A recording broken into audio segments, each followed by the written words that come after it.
Nice to meet you, Alyssa.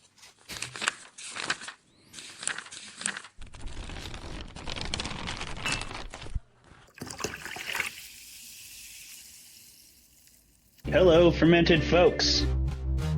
We have P. Jelly Clark. All Makatsu. We have Travis Baldry. Today we have a really special guest, Leopoldo Gaut. Are you reeling it in and defending clowns? I am. Earth doesn't even exist in Battlestar Galactica. This show me heartburn. I was like, I loves it. I hate it. It's called All Fluff. Oh! If you didn't know how I actually feel about The Mandalorian, Don't worry. this is it right here.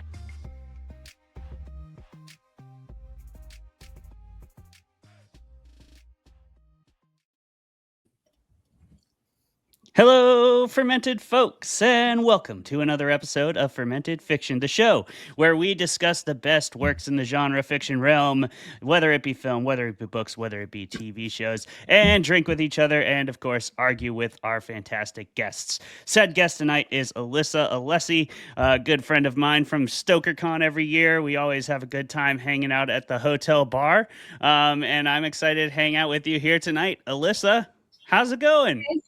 Didn't mean to ouch you just right away, but thanks so much. Thanks for having me. I'm excited. It'll be cool to have other people join the conversation instead of just you and I at the bar talking shit. Right. So. Look, it's really not our fault that we just have so much stamina. You know, we have a lot of stamina, and we're still out there. We're still out there doing it. We're going on graveyard nighttime hunts for ghosts. We do a lot of fun things. So, and this year we'll be at StokerCon, so you can hang with all of us there live. That's going to be a lot of fun. Alyssa's awesome. She is the founder and the facilitator for the annual Spooktastic Book Fair, which is a huge author event and lots of selling and panels and all kinds of cool stuff. She's over there in Farmington, right? That's where Spooktastic Boston, is? Mass. It's in Boston, Mass. Mm-hmm. And being in Boston, like basically all the horror writers live there. So you could probably go there and meet your favorite horror writer because she always gets really fantastic guests, especially if it's her, because she's definitely there. And she's also a writer of middle grade stuff and short fiction that gets a lot darker and weirder, I can now attest. So I'm looking forward to reading what you write for the Crypticon anthology. That's going to be a good time. In the meantime, she has a story in the rack that is really good. All right, let's get into this thing. Speaking of things that are really good, or perhaps you don't agree. But tonight we're going to be debating Stranger Things. Enough people think it's really good that here we are still talking about it 5 seasons later. But we had Robert O'Tone on a couple weeks ago, and he did not agree. So we'll see where the dice gods put us. Before we do that, we'll start the show the way we start it all the time. Even though it's almost a new year, we're going to keep the same old shit going. Because that's what we're doing around here. That's our personal updates. We'll go around with your usual host first, and then we'll end with Alyssa so she can tell you a little bit more about who she is. Travis, how were your holidays? What's new? Holidays were good. I mean, would have been better if I could spent it with you and the fam, but you know, sometimes work happens. My wife had to work, but we hosted a bunch of her coworkers that also had to stay in town to bartend and such, and had a raucous time. And then my big news today is that we had our first Meathead Media live stream just this morning. So it's a double episode day for me. We used this platform, which is probably why Clayton had to change a bunch of things back. So sorry. But we did a tier list of the best movie or the top 50 movies of 2025, according to a website I found. We tier listed them, kind of gave our personal opinions, and then gave our top 5.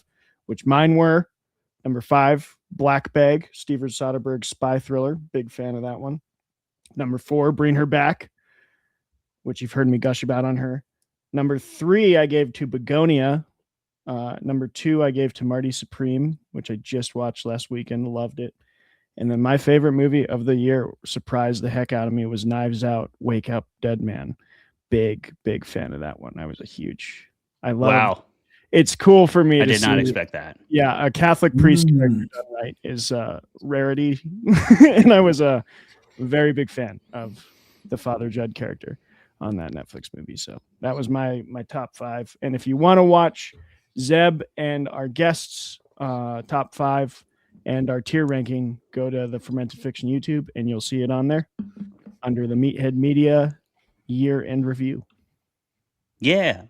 That's on the Fermented Fiction channel on YouTube as well, so you can always go check that out.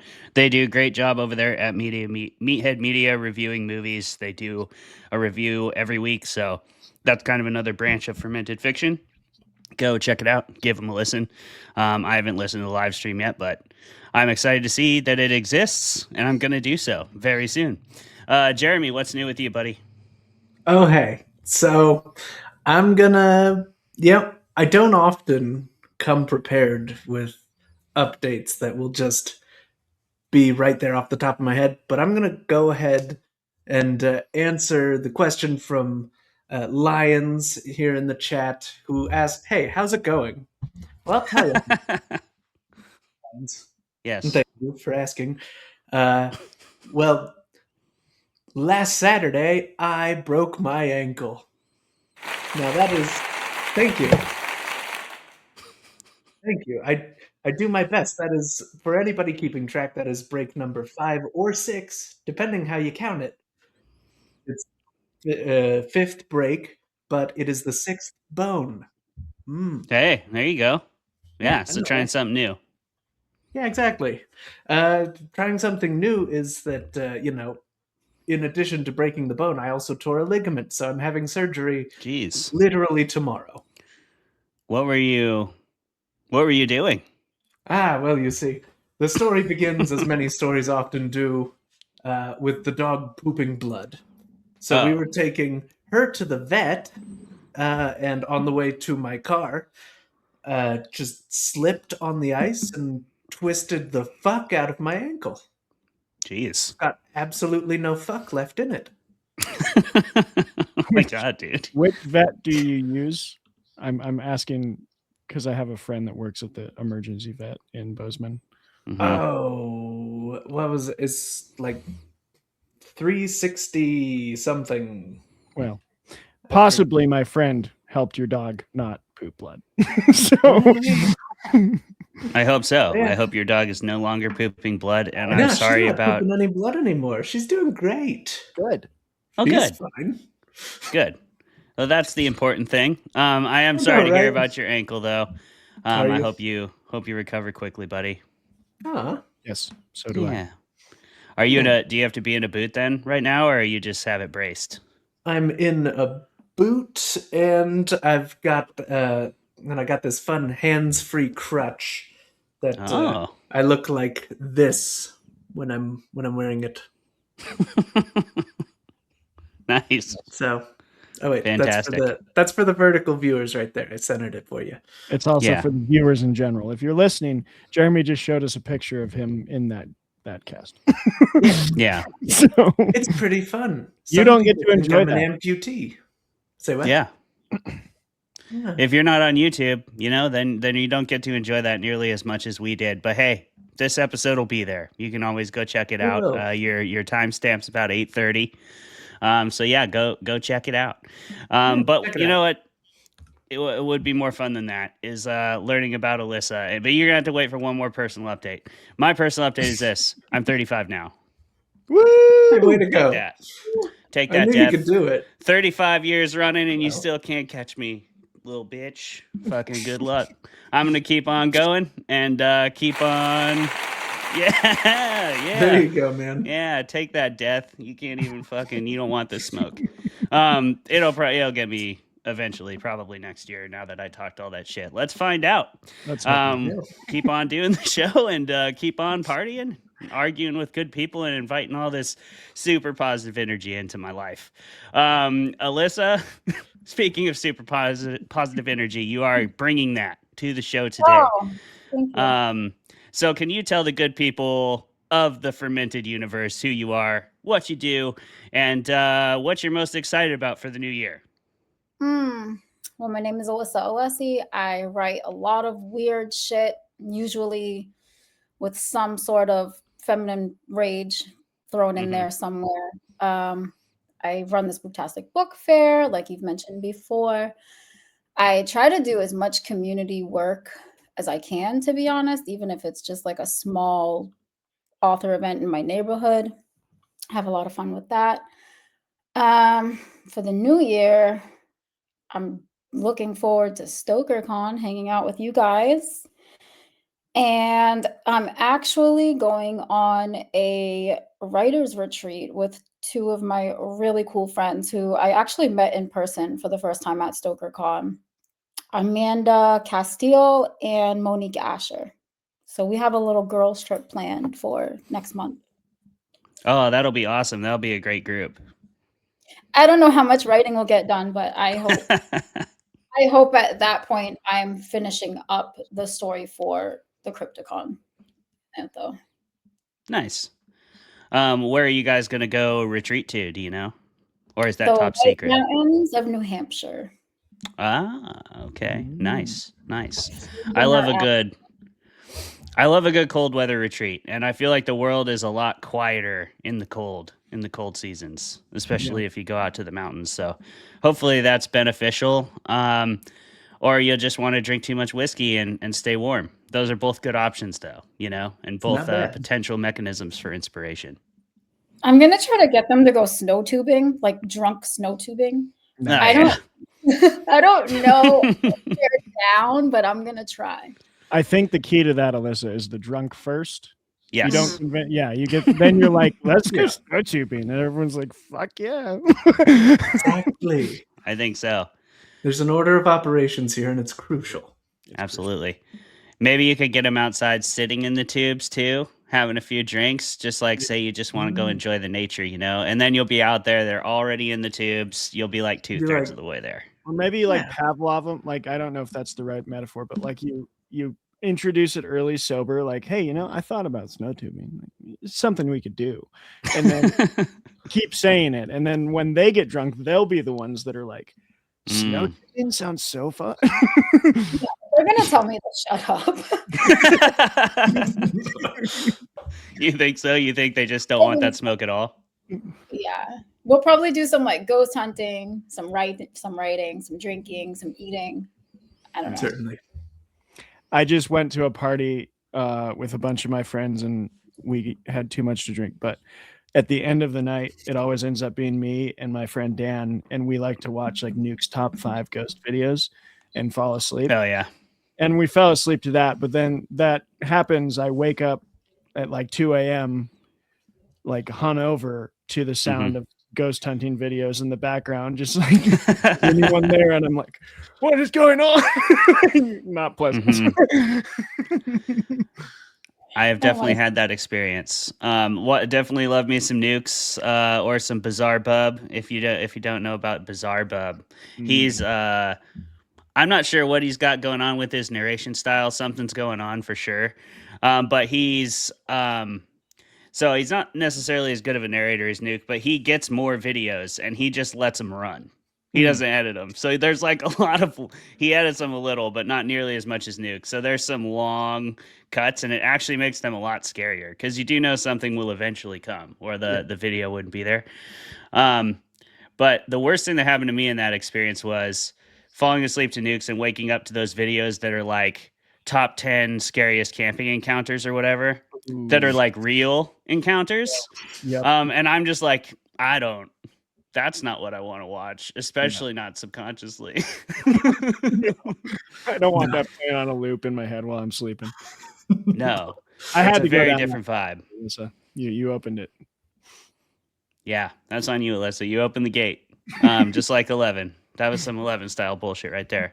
But we're glad to have you on the show. We forgive you. We'll move on to what this show is actually about and for tonight. And that is to debate Stranger Things. Now, we all know about Stranger Things. We're coming on season 5. So if you watch any kind of streaming TV that's in any way related to Netflix or could be tied to Netflix or could be advertised to by Netflix, you know that Stranger Things season 5 is coming. And if you've been watching football, then you really know. If you watched it on Christmas Day on the Netflix stream, they literally had a series of, I think we counted 10 or 12 commercials that was Stranger Things. And they were all different. One was for like laundry detergent. One was for like literally Stranger Things. One was for cereal. So it was fun, kind of, and they were all 80s style, so that was kind of fun. But the point is, we all know it's coming.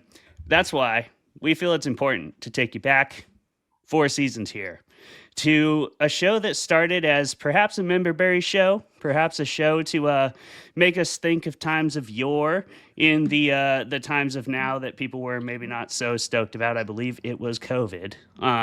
So it did air in COVID, right? Or when did season It was 1 a little officially earlier. air? The first season was a little earlier, but 2016. Yeah, Yeah, so quite a bit but earlier. it definitely got a second wind in the COVID times when Netflix In became COVID, yeah. everybody's little comfort corner. Uh-huh. This and Tiger King got numbers during COVID. yeah. That's an interesting vibe as well. Just those two things just going completely off. Yeah. I guess to me, I kind of watched it during COVID, but it got a big resurgence, got a 5th season. And we're gonna go through it. If you don't know about Stranger Things, it's every 80s movie you've ever seen being redone as a horror movie. That's pretty much it. It's all the way. I mean, it's literally genred as nostalgia on Netflix. So that is what it is. The first season is kind of it, essentially.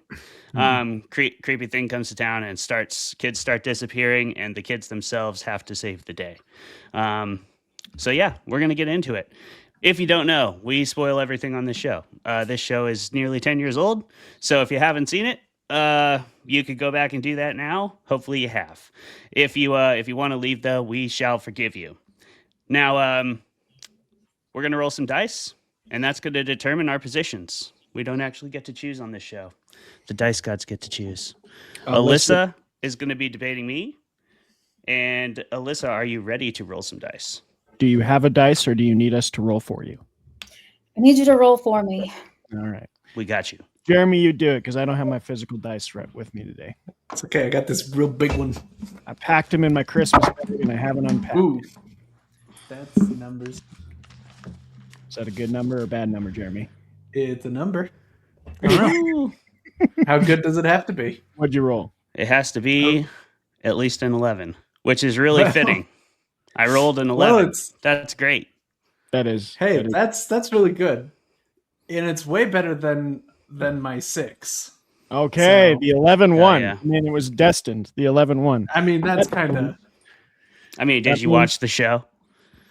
You know, that's what happens. yeah. It's kind of Spoiler alert: 11's Spoiler. going to kick ass eventually. 11's Every going to season. win. Alyssa, that is means your you nose bleeding? What's Are going you- on, Clay? vehemently against Stranger Things season 1. So I hope you brought some points prepared to tear this thing apart, because that's going to be your job. And Clayton's going to start us off with our 10-minute debate, because he is going to defend Stranger Things season 1. Jeremy and I are going to kick ourselves off here, but I will let you know when your 10-minute timer has begun. If you're ready to debate, are you both ready? I'm ready. You ready, Alyssa? I mean, I didn't know which side I was debating really, but I figured I'll figure it out after Clay starts talking. So I'm good. That's the Sounds good. spirit. Thank you for Jer- All right. Clay, Jeremy bring was us your in- champion, unfortunately. Bring us Yeah. in with the positive. I'm starting your timer in 3, 2, 1, debate. Okay, so I know that the argument against this show is probably going to involve somehow that it's derivative or that it is just a nostalgia memberberry show. I know that this is how Travis feels about it, but I think it's important to keep the echoes of like cultural time periods, artistically speaking, alive. And you have to do that by reintroducing them into new story formats.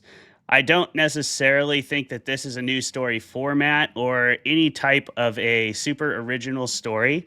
It's all sort of boilerplate. A lot of it's been done before in season 1, but I don't think that's necessarily detrimental, because I think they do it, you know, for another new generation of people to experience those same things.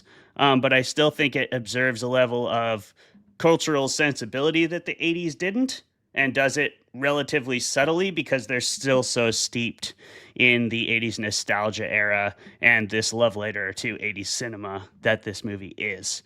I also think it's a fun, fast-paced, well-written story with relatable characters and it's very easy to follow along with the plot, to follow along with everything the movie's trying to do, both from a structural standpoint and from a visual standpoint. It's also got a great lighting department. I remember when I saw this movie, and I should have known it was before COVID because of this, but I was actually working in film and thinking about lighting a lot more. And so this show really got me early on because it had so much fun with its lighting design and its set design. And I love the amount of practical effect and stuff that they did with that. So that's my opening points, Alyssa. It's funny that you kept saying movie because exactly what I was thinking. This could have been done as a movie. There was no need to drag this out into 8 episodes of people crying and struggling with grief the entire time. Like, it's labeled as nostalgia. It should be labeled as grief horror. Everyone is just struggling with grief the entire time to the point where Joyce, the mom, is just totally delirious, like batshit nuts, stringing up lights, saying she's communicating to her son, is missing people, and then just you're saying it's easy to follow the plot, which I just felt like there was way too much going on at all times. And believe it or not, my biggest beef with this show was how welcoming Mike was to 11, because your best friend is missing and this random chick shows up and you're just gung-ho, let's help 11. Like, your best friend is missing. You're 12 years old or 11 years old. Like, nothing matters more than your best friend. So I just wasn't buying that. But even before he knew 11 could help in any type of way. That was my biggest beef. Like, no way. Never That's mind a fantastic point. The kids on bikes, like, played out as hell. Like, I know you're going for nostalgia, but come on, the kids on bikes thing. But my biggest beef was Mike just like totally going in and being like, 11, we're gonna help her. Like, no way, kid. Like, your best friend is missing. That's your first priority. True. I'm going to have to real quick push back on that bike point just because I think it's a very efficient, environmentally conscious form of transportation, that should definitely be encouraged in the youth. So go out and ride your bikes, kids. And then you'll be ready to fight monsters when they show up in your town. Like these kids were. And it's got kind of a fun element of a story within a story that worked for me too. Like, I like that they're playing a D&D campaign. They're kind of like kids do, seeing themselves as those characters in real life. And it's sort of interesting to see a story built around what if those kids were truly dropped into that scenario with that mindset in that age. So I thought that was a lot of fun as well. I totally do have to agree with you. I definitely have to concede that point about 11. I do think her showing up and him being like, oh, well, he's just some guy, It was definitely a little fucked up. But I think the writers would argue something to the effect of it's love, and young boys can do that for girls. I mean, I will say that you can definitely lose track of everything else in your life. But I do find it hard to believe that it would happen at that specific time. If, like you said, they had told right away that, like, oh yeah, she can definitely help you find Will, then that would be different. That said, these are stories, right? So, like, sometimes I think it's important that we just sort of suspend that disbelief in order to enjoy the ride. And I think this show makes it really easy to do that because it's such a well-built show all the way around the story that maybe isn't the strongest aspect of it. I also think it was, like, really easy to get sick of the D&D references. I'm like, okay, I get it. They're related, but, like, I don't know if every single play needed to connect. So you you hate D&D? Is that your official stance on D&D or? I've never played D&D. Oh, okay. So I Okay. went into this as someone who doesn't know shit about it. And I was just like, okay, I get it. Like, you're playing this game, but like every single time something happened, you were like going back to that board. Yeah, yeah. I mean, that's also a fair point, and I think maybe largely that plays to your initial point too. If this could have been done as a movie, I do think there are elements of this show that are a little bit stretched. However, I do think that season one specifically uses those down the line in the show to build upon as a pretty solid foundation. So I think they maybe lay a little bit more foundation than they need to, but ultimately it kind of pays off as you get further into the show. And I think season one does its job, which is like it's plenty interesting to keep you watching. And the show does get much better in 2, 3, 4, I think, particularly like 4. I'm enjoying quite a bit. I'm not the biggest fan of 3, maybe the hive mind story, but that's just because I don't know. I've seen that so many times. But I don't know. You don't think it pays off later? Do you think it pays off later in the show, or do you just sort of think it's No, a I bummer all around? got increasingly tired of them doing that. Fair enough. Fair enough. But I've never played D&D, so maybe that's why. Maybe it's just me. It's a me problem. I don't know. I mean, that's fair. It's certainly not for everybody. I'm sure you're out doing cool shit. No. That's what I like to believe. No, I was out.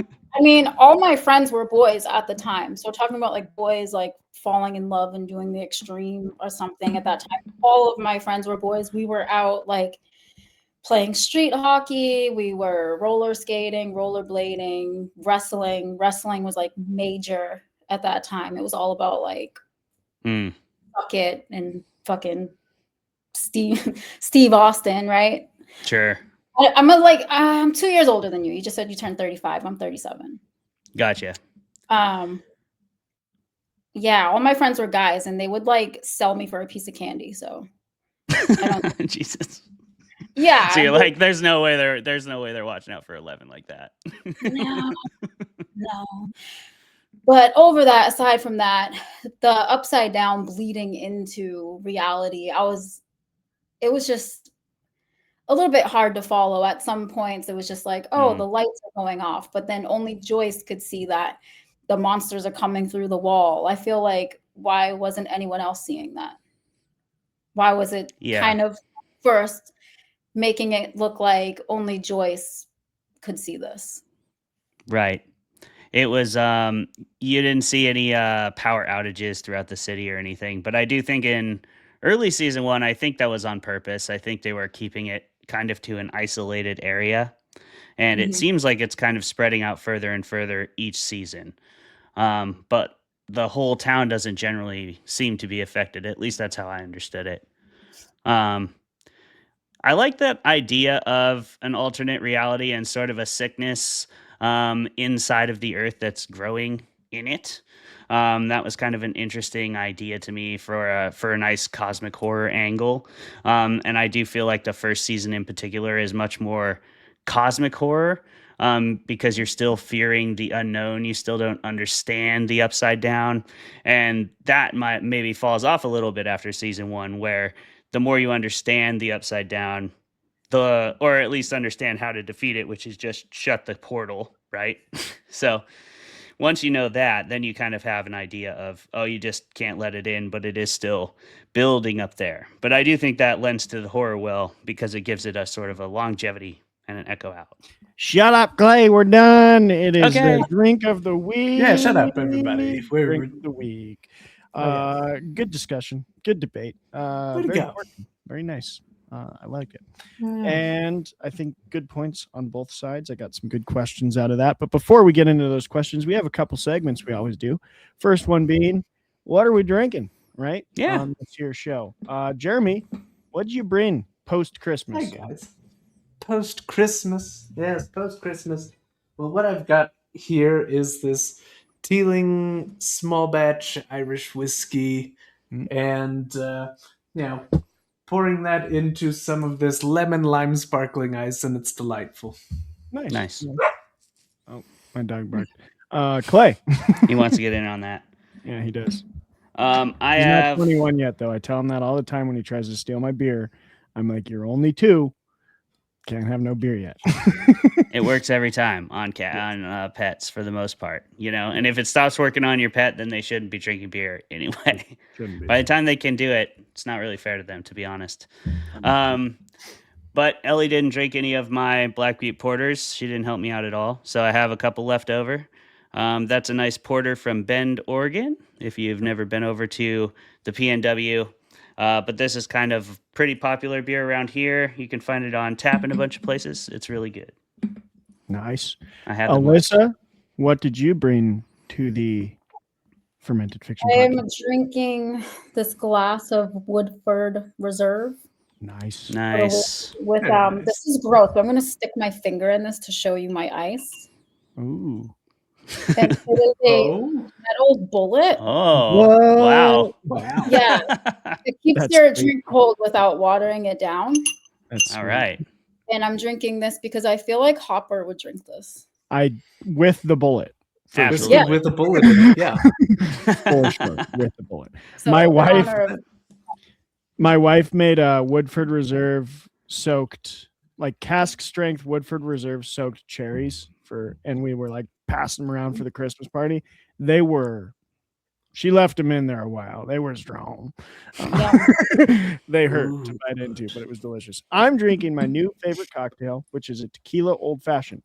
Something about the like smokiness, especially of mezcal and bitters and simple syrup. Really, really, really nice. I love a standard old fashioned with bourbon because I love bourbon. But if you've never had a tequila old fashioned, especially with mezcal, really good stuff. And then I'm following that up after I finish it with just some classic Rainier, because that's good beer. Hey, there you go, Good, man. bad beer. Very good. I was bad going to say that's one thing to call it. It's not the best of the bad beers. I still stand by that being PBR, but it's up there. All right. And now, people, I have 10 facts about Stranger Things. There's a lot more than 10. If you have more, please hop in there. I kind of left out a lot of the like Easter eggs because a lot of the show is Easter eggs and some of them are very fun. I picked 2 of my favorites, but I tried to focus on more of the production facts that I found interesting. So, number 1, Steve Perry, the former lead vocalist for Journey, has said that the Stranger Things Season 4 remix of Journey's 1980s smash hit Separate Ways was done pretty much the way he originally wanted it to be done in the 80s. But he lacked the technology. He was so impressed that he even helped with the development of the remix, which is really cool. This show has a story, unfortunately, many shows have, of being sued for stealing an idea from a filmmaker in 2018 who said that he made a short film called Montauk, where similarly a missing boy, a nearby military base, doing otherworldly experiments, and a monster from another dimension. They won the lawsuit, and I wonder if it's just because like that's a lot of stories. Yeah, that could have also a generic story. That could have also been what was the J.J. Abrams movie in 2000 mid 2000s. Super 8. Super 8. Yeah, Yep. Super 8. Same story. Like I'm like, I don't know how he thought he could win that lawsuit, but he didn't. And the Duffers won, having full proof that they independently came up with the idea of Stranger Things, hadn't even seen the short film. Fans found Joseph Quinn's Spotify profile and discovered that he made a variety of Stranger Things related playlists, one for Eddie and others for his friends and co-stars Joe Keery, Gatton Matarazzo, and Maya Hawke. So he's got a bunch of Stranger Things themed playlists out there. Maybe if you find it, you can discover those as well. Especially cool since Joseph Quinn is blowing the hell up after Gladiator 2. Within its first month, the 3rd season was watched by 64 million households, setting a new record for the most watched original Netflix series. Millie Bobby Brown revealed in an interview with Vanity Fair in November of 22 that her kiss with Finn Wolfhard in the first season was her first kiss ever.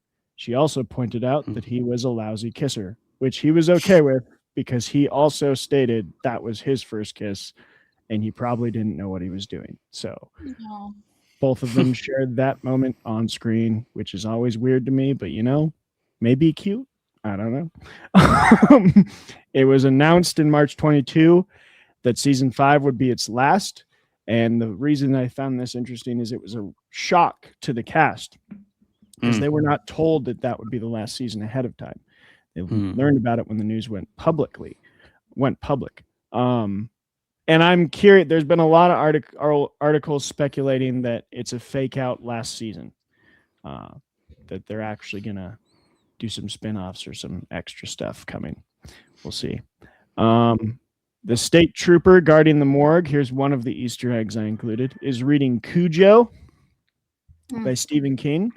This is one of the shows many hat tips to the author's work. They have a lot of Stephen King references, clearly one of their primary influences for the script and for the general vibe. Clayton even mentioned in his debate that the first season is kind of just it. And it is. Yeah, we'll talk about that. In the pilot script, this one I found very fun. Steve Harrington was written as, quote, the biggest douche on the planet. Going so far as to originally be like rape Nancy Wheeler. The character changed, though, when actor Joe Keery turned out to be much more likable and charming than the Duffer Brothers originally had envisioned. So there's a couple stories out there of that where it's like originally a villain or originally just a write-off character, but they love the actor so much. So like, all right, we got to change that. And that was one of them. And now we have the Steve that we have, who turns out to be one of my favorite characters in the series. Billy Hargrove's license plate number, PCE235, sorry for my dog, is a nod to Jack Burton's Truck Pork Chop Express and John Carpenter's Big Trouble in Little China. I included that one because I feel like that is an underseen movie these days. If you have not seen Big Trouble in Little China, go check it out. It's a hilarious parody of Mortal Kombat and just a bonkers movie. And the last fact I have is that Nancy is always wearing stripes during the final battles of every season thus far. So we'll see if that holds up for season 5, that Nancy is always in stripes. Does anyone else have facts for fermented facts? I would like to say something about Steve Harrington. Yeah.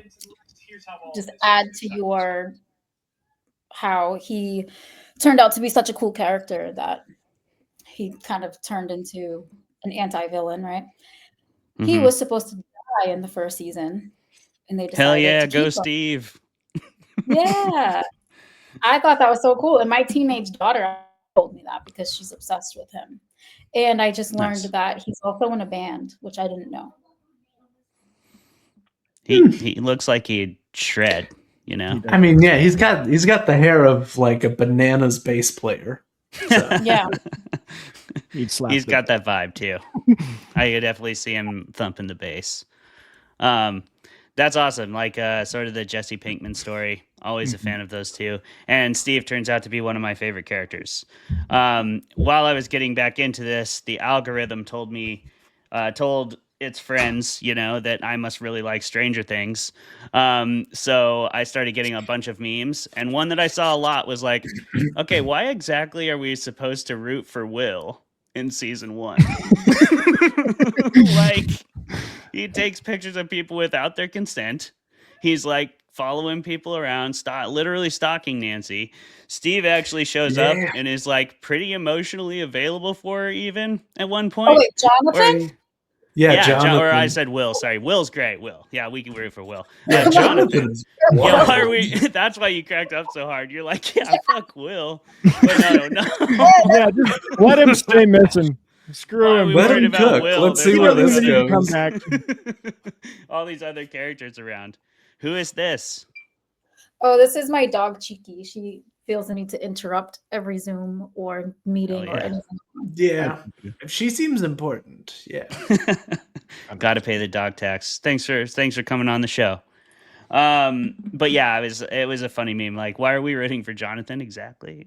Steve actually is a pretty decent boyfriend for the most part. Like, he's a Yeah, he really ends up big douche okay. to Will, or I keep saying Will to Jonathan, when he destroys his camera, obviously.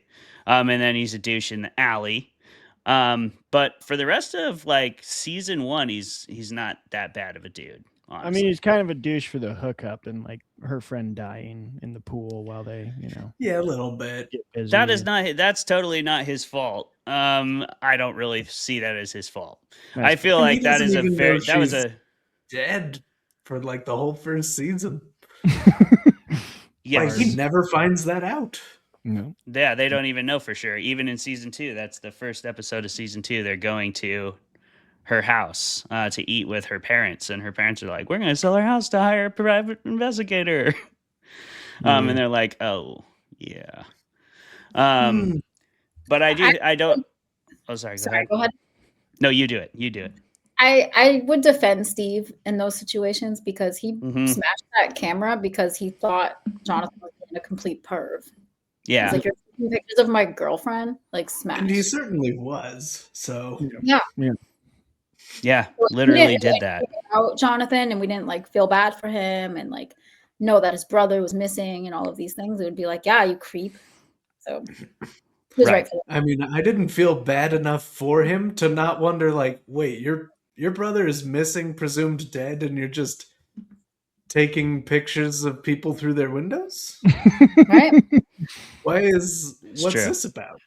Yep, it's the standard trope. If it's creepy, unless you find them hot, then it's not creepy anymore. Don't worry, I don't. It's still creepy, regardless of how you find them.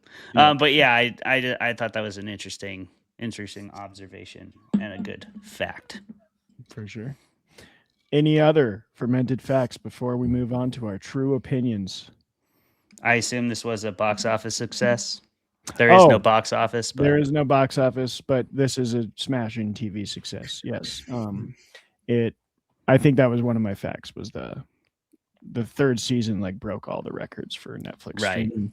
The first season and second season had really high numbers, but that third season hit kind of right towards the beginning of COVID, and it was like everybody's indoors. They want to watch their favorite show again and want to rewatch the first 2 seasons. And season 4 also did huge numbers. And I'm going to get into that because I think I credit that to 2 additions that were just absolutely fantastic to the show. And then season 5, volume 1 really hit hard. Volume 2 did too, but the discourse I'm seeing online is a little bit of a people are afraid we're getting a Game of Thrones part 2. That the finale is not going to live up to expectations of the rest of the show. I have not watched yet, but that is a lot of what I'm seeing on social medias that I don't have, but like YouTube essays that talk about the social medias that I don't have. Talking about, yeah, we're a little scared that they don't know how to finish this, how to land this plane, and we'll see. But we will. But yes, it has definitely been one of the most successful shows of the last 10 years. Stranger Things is going to be in the cultural zeitgeist, whether people like it or not. Yes. Great. Clayton, you defended, so you don't get to go first. Alyssa, you attacked Stranger Things, so we're all incredibly curious. What do you actually think about Stranger Things, especially season 1? But if you want to talk about the whole show, were you lying, or do you think this show is trash?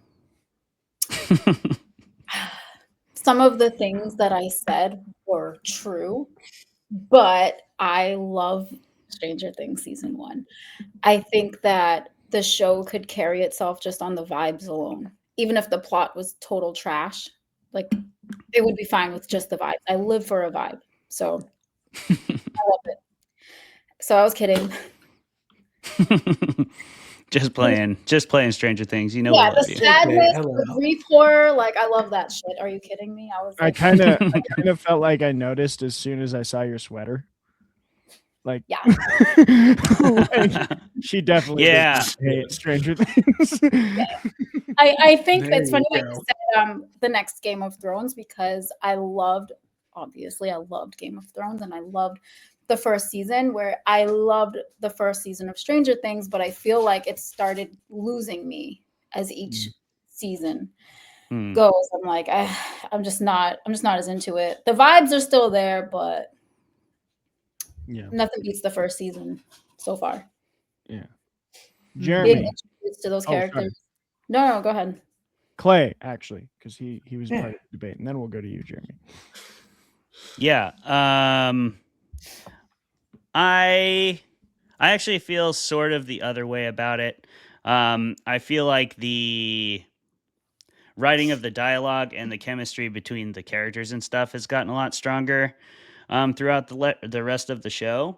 And so since I usually can recognize, okay, because basically every season is a different form, you know, of the of the upside down manifesting itself in the world. So like the first season is very much that cosmic horror. It's kind of the portal sort of is the monster. Like you've got your Demogorgon, but the real monster is the portal itself, like the entrance and the other dimension that's sort of cracking through. And then season 2, you do have a lot more of your straight up monster horror coming out and spilling in and getting like 100 demodogs. And then you also have Sean Astin, I mean, just being awesome. So that levels up the show substantially as well. And then the next one's Freddy Krueger. So it's just like you're just continually doing sort of horror tropes. So I guess as long as the vibes remain consistent and the chemistry and performances continue to evolve, I've enjoyed that aspect of the show and see it as an improvement for sure. I think that the team that makes Stranger Things has gotten better at making it. The first one, I got to be honest, like if I would have had to debate against it, I would have went after the performances a little bit. I do have a hard time watching some of the acting in season 1, specifically Winona Ryder. I had a hard time with season 1 Joyce. Just like her expression is kind of just the same every time she has any emotion, and all her emotions are just like, I like how her character is written. I love the grief horror, and she's not bad when she's by herself. But I just feel like she didn't have a lot of chemistry with other people on screen, and I'm not exactly sure what that was about. Even Hopper, I love that actor, but I felt like he was a bit wooden in season 1. He was just like, you're disgruntled cop, and he's like, all right, well, here we go. And you don't get much Hopper development until season 2, when he like lives with 11, and then he starts to like have to navigate human situations. But he's sort of just like your most typical possible like small town cop for season 1. Small town drunk. Small town drunk veteran cop. Yes, he ticks all the boxes of Hopper season 1. And surprisingly, even with that many labels of who your character is, you still seem like the most wooden, like basic ass character of all time. There was things like that. The relationships that were well developed, I feel like had better chemistry. Like I did like the Jonathan, Steve, and man, I'm trying to blank on her name because I'm dumb. Natalie Dreyer's character. I've been watching this show for like a week straight. The main character, Nancy. Nancy. Yes. There you go. That's a nice, all 3 of those actors kill it. And I think they do a really good job of developing those characters. And then I think the kids are pretty good when they're with each other. I also had a bit of a problem with Mike early on. Kid Mike isn't the best. Yeah. Mike's getting better, but Kid Mike was a little bit rough for me. Just a lot of like, like those the shakings and stuff. It was just like, okay, we get it, Kid Mike. Like, we get it. You're animated right now. But those are kids acting in a massive blockbuster of a show, and I'm me doing this stream. So like, I have no space to talk any shit. I'm not trying to talk shit. But it was just took me out of the story a bit for season 1. So I do think it was my least favorite season in that regard, and that has improved and made Stranger Things stronger for me. Maybe I'm looking for that a little more, the character dynamics. The vibes are fucking awesome though. Like, I grew up playing Rareware, so you can't like ever give me enough synth. If you've if you got some heavy synth and horror vibes, like, I'm all the way in. So like everything I just bitched about, there's still like always a lot of Stranger Things that I'm totally bought in for. And I had a great time rewatching it. I enjoyed it very thoroughly. So still love the show overall. Jeremy? I don't care what Robert says. Yeah, Robert can cram it. Maybe Robert. actually, Whoa, Talking about- Robert. no, he doesn't have to cram it if he doesn't Robert want O'Connor, to. yeah. Robert Robert Yeah. Tone, yeah, he's the best, but he has the worst takes. It's okay. Yeah, I might we be gotta right. get We'll gotta see if gang I'm up on. on him at Stoker though. Let's We gotta do let him it. have it. We should Yeah, all let's dress do as it. Stranger Things characters one day or something. It'll be 3v1 Fucking- because I might be on Robert O'Tone's side of the fence. But Jeremy, you tell your opinion first. Now look here. I'm gonna preface my opinion by saying that I have so far only watched season 1, and I finished watching it today for this. Oh, nice. For That's you, the interesting. people. And yeah, it's so my overall opinion is that it's fine. You know, I think what it comes down to is like character work for this first season. It really takes a backseat to the vibe and yeah, because like every time something is said about a character, I find myself being like, what, really? This is, or like, so like in episode 6, I took a note of this. Dustin says to Mike, he's like, Lucas is your best friend, and all I can, and I found myself being like, wait, what? How, when did that even happen? And then like, That was when, that was yeah, when. I guess that was when. That's exactly when. And then like, your best friends, like, what about this missing child we've been looking for? Like, well, he's also your best friend, but like Lucas is your best friend. Like, okay, all right. And then there's like the science teacher that knows literally everything. Like, he knows, like, well, if you wanted to reach another universe, you would need to create a bunch of energy, and there's this tightrope walker and a flea on the tightrope, and you can't do anything of that, but you need to just like, what? Why would you think that's the scientifically viable answer? Why would you think there's a scientifically viable answer to the question of how do I reach an alternate dimension that we read about in D&D? It is a weird flex to say to your students, instead of something to the effect of like, we don't really know that yet. There are some theories. I guess. He was just like, yeah, let me draw you up a game guide for it real quick. That's mean, exactly how you do Just it. real quick. Jeremy, have you taught middle schoolers? No. I'm telling you right now, if a bunch of middle schoolers came up to me with a question like that, I would be like, I don't care. I'm going to answer this to the best of my ability because you're Yes. talking to me. Like, you're showing interest in science. Like, that's all Yeah. I care about right now. Mhm. No, for sure. You So give, I you feel give like I a would point agree. of reference of like, well, this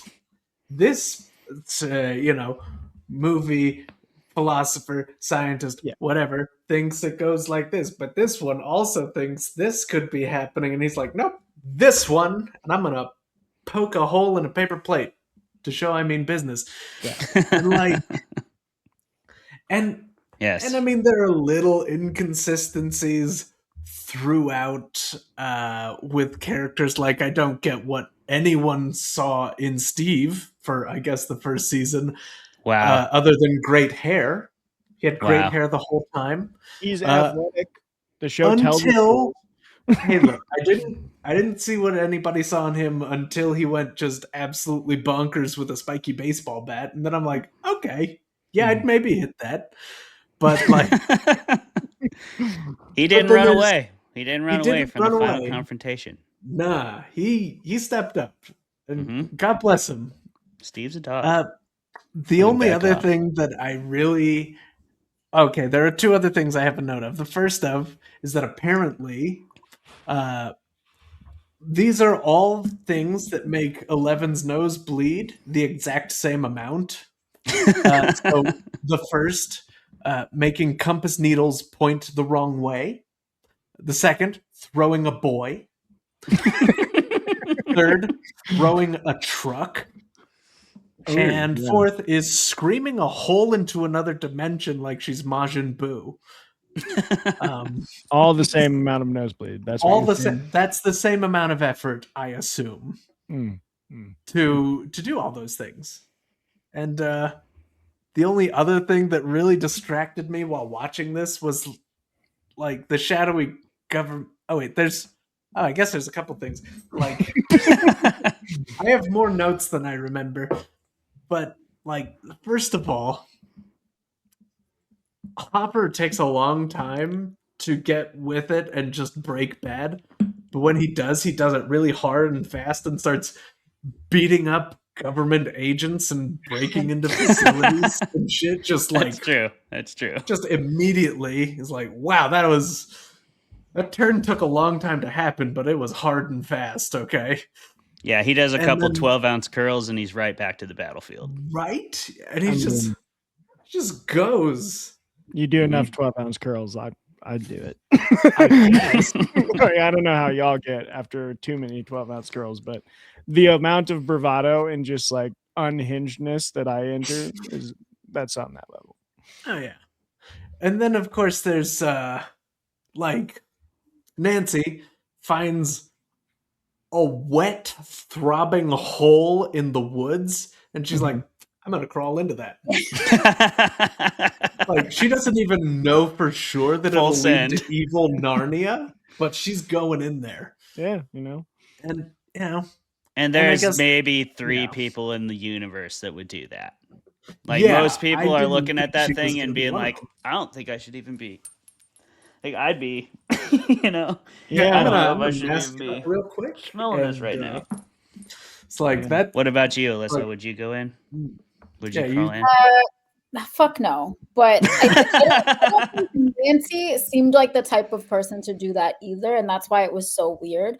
But at the same time, it's like a whole grief thing, right? Like she is so desperate to find Barbara since nobody else gives a shit Yeah. True. that she's like, I mean, it's I'm weird to look at that and just assume it's related to what you're doing when you're looking for your missing friend. yeah, it's Yeah. The bonkers. metaphor was right there. You know, she just Yeah. crawled The right into metaphor- the. That's but Yeah, the one of metaphor my, was inside the throbbing wet hole. one of my favorite. I just watched the new Naked Gun movie, which was really dumb fun. But literally, they like steal this device that the villain like steals a device from a bank, and the device is an acronym that's just plot device. Sure. It's like that's gold. That's comedy Perfect. gold.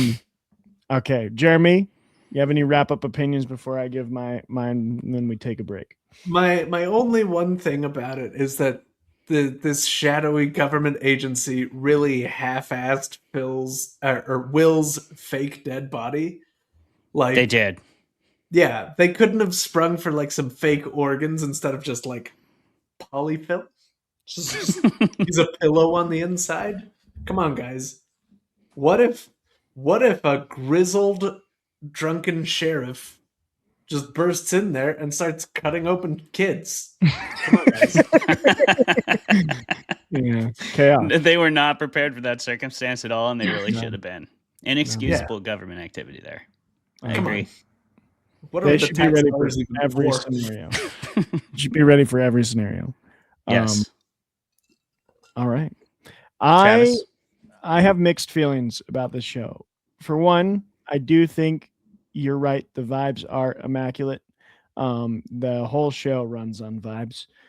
Mhm. And that's both its blessing and its curse, because I will continue to watch, like, because they're like, it looks amazing. It looks amazing. It feels amazing. It is, if you're looking for this type of thing, so you've like just finished a Stephen King novel and you have a book hangover, this is the show. Like, go watch it.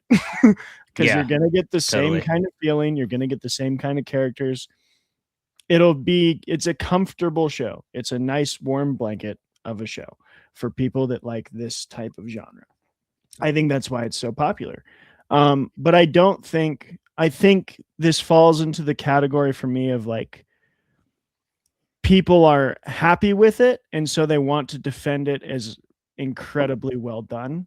And I'm like, those two things don't have to be the same thing. Like, you can find a show comforting and well enough made that you'll always return to it without being like insanely good television in the level of like Breaking Bad, which this is not. In fact, I think to Clayton's point, like, I was really disappointed by some of the performances, and I will talk a little crap. I know I'm not an actor. They do it better than me, but like, I'm an unashamed critic with a high nose. Finn Wolfhard and Millie Bobby Brown in this did not impress me, and still haven't throughout. Like, I'm still waiting for Finn Wolfhard to give a performance that isn't, to me, like very wooden and over exaggerated.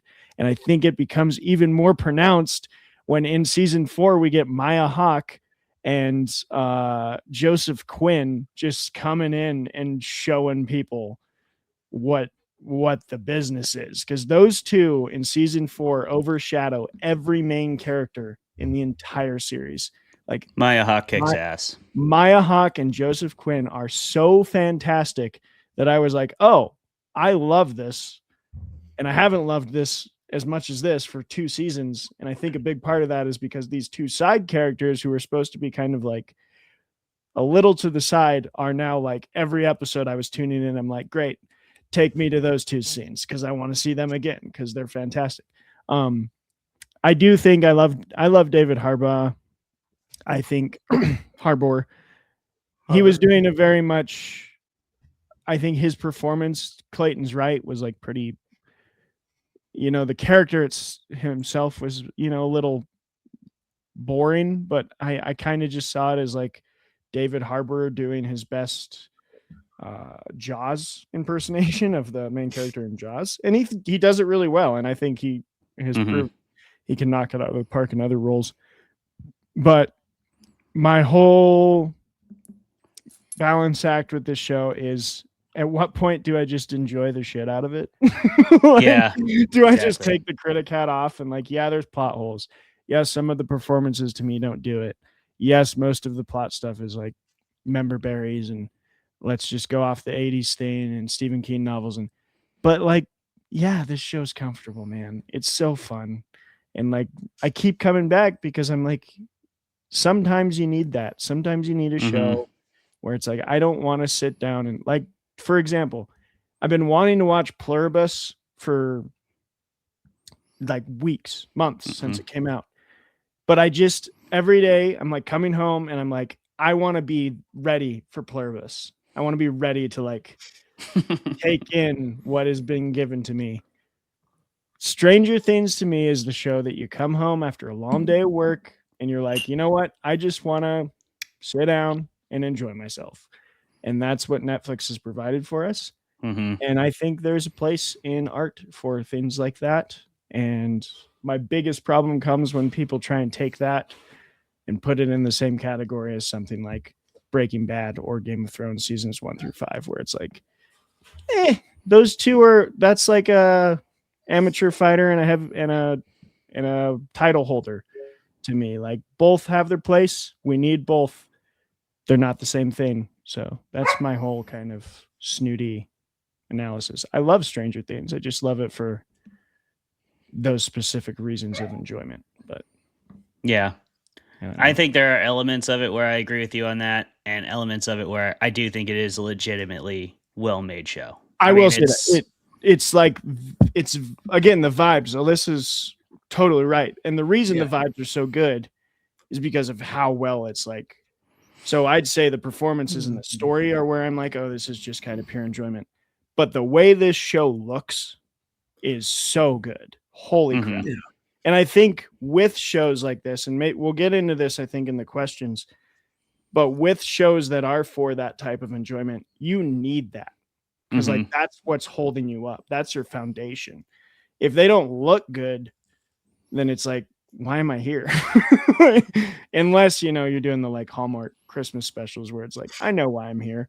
I know I'm here to see the city girl go to the country and start a bakery and have the worst act you can possibly imagine. Exactly. You want to watch a movie and not have to pay attention to it and still know what's going on. Yeah. So I think you're right, Clayton, that this show looks incredible. Like the Duffer Brothers have made something that I think the biggest reason it'll live in the cultural zeitgeist is because some of the scenes visually give you goosebumps. Like they're so well crafted.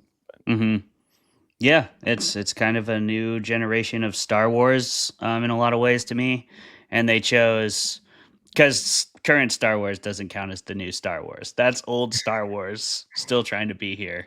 But I think too, the generation that this was marketed directly at, I think they'll be hit the same way that our generation was hit by, like, say, Harry Potter or something, where it's like, yeah, this is going to be really influential to a lot of people. And I love that it's horror. Let's go. Let's get some more horror as a genre in the cultural zeitgeist. That's always a thing I'm a fan of.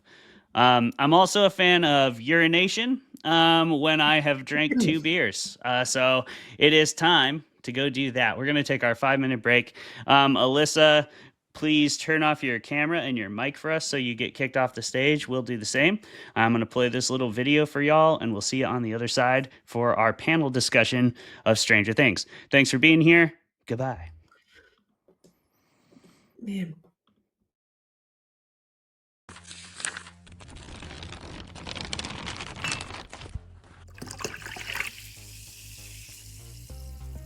Hello, fermented folks. Welcome to another episode of Fermented Fiction, the first of our new season, and I believe it's season 4. The show where we drink beer and argue with each other and bring on really awesome creative guests. If you'll permit me to go a little bit outside the box. Once upon a time, apparently, people used to sniff mummy remains, powdered mummy remains, like cocaine. So I think 3 lines of powdered mummy remains, if you can get to that as well.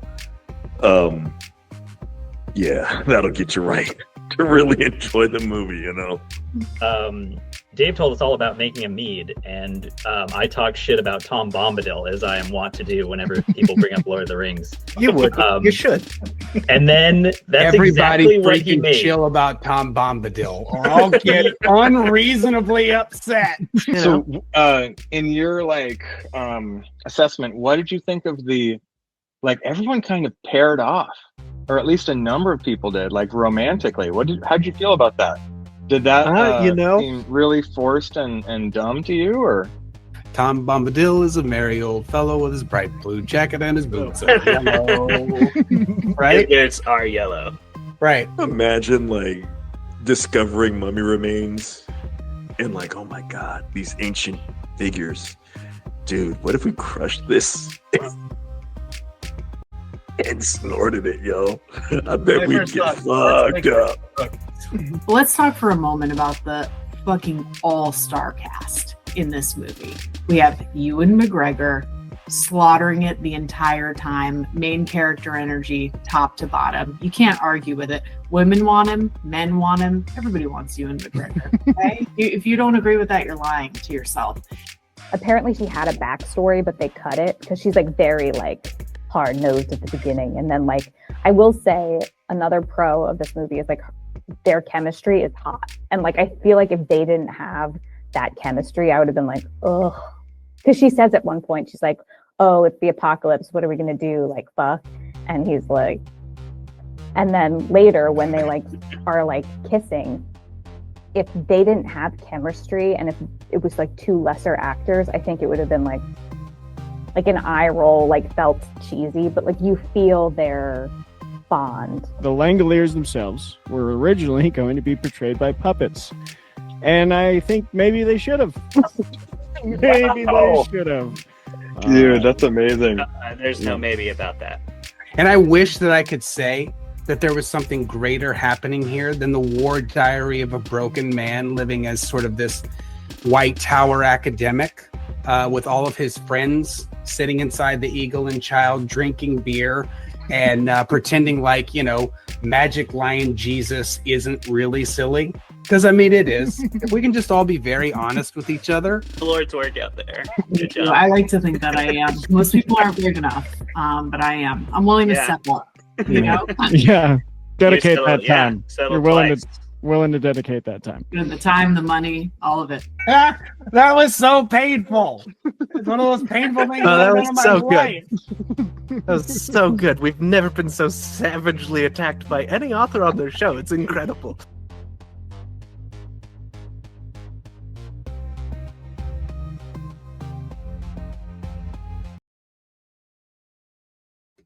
So it begins. So it begins when Alyssa finds her way back. We might have some dog guests. I let them out of their kennels so that they would stop incessantly barking. Very nice. Sure. Alyssa. All right. Well, we She'll can make start it with you guys. She'll be back. Yeah, we talked a lot about vibe. So I We want to did. start with vibe. And we've talked about vibe before. Obviously, on a show like this, we're going to get repeat questions. There is Alyssa. And I want to jump into our discussion. Sorry, mid-bite. Like a waiter. I'm like the bad waiter. Anything else I can get you? I'm so sorry. I Always took a everything. cheese break. You took a bathroom break, and I took a cheese break. I just went to Nice. eat. We I'm so respect the cheese break. I had a bit of my wife's Swedish coffee bread, so I get it. Okay.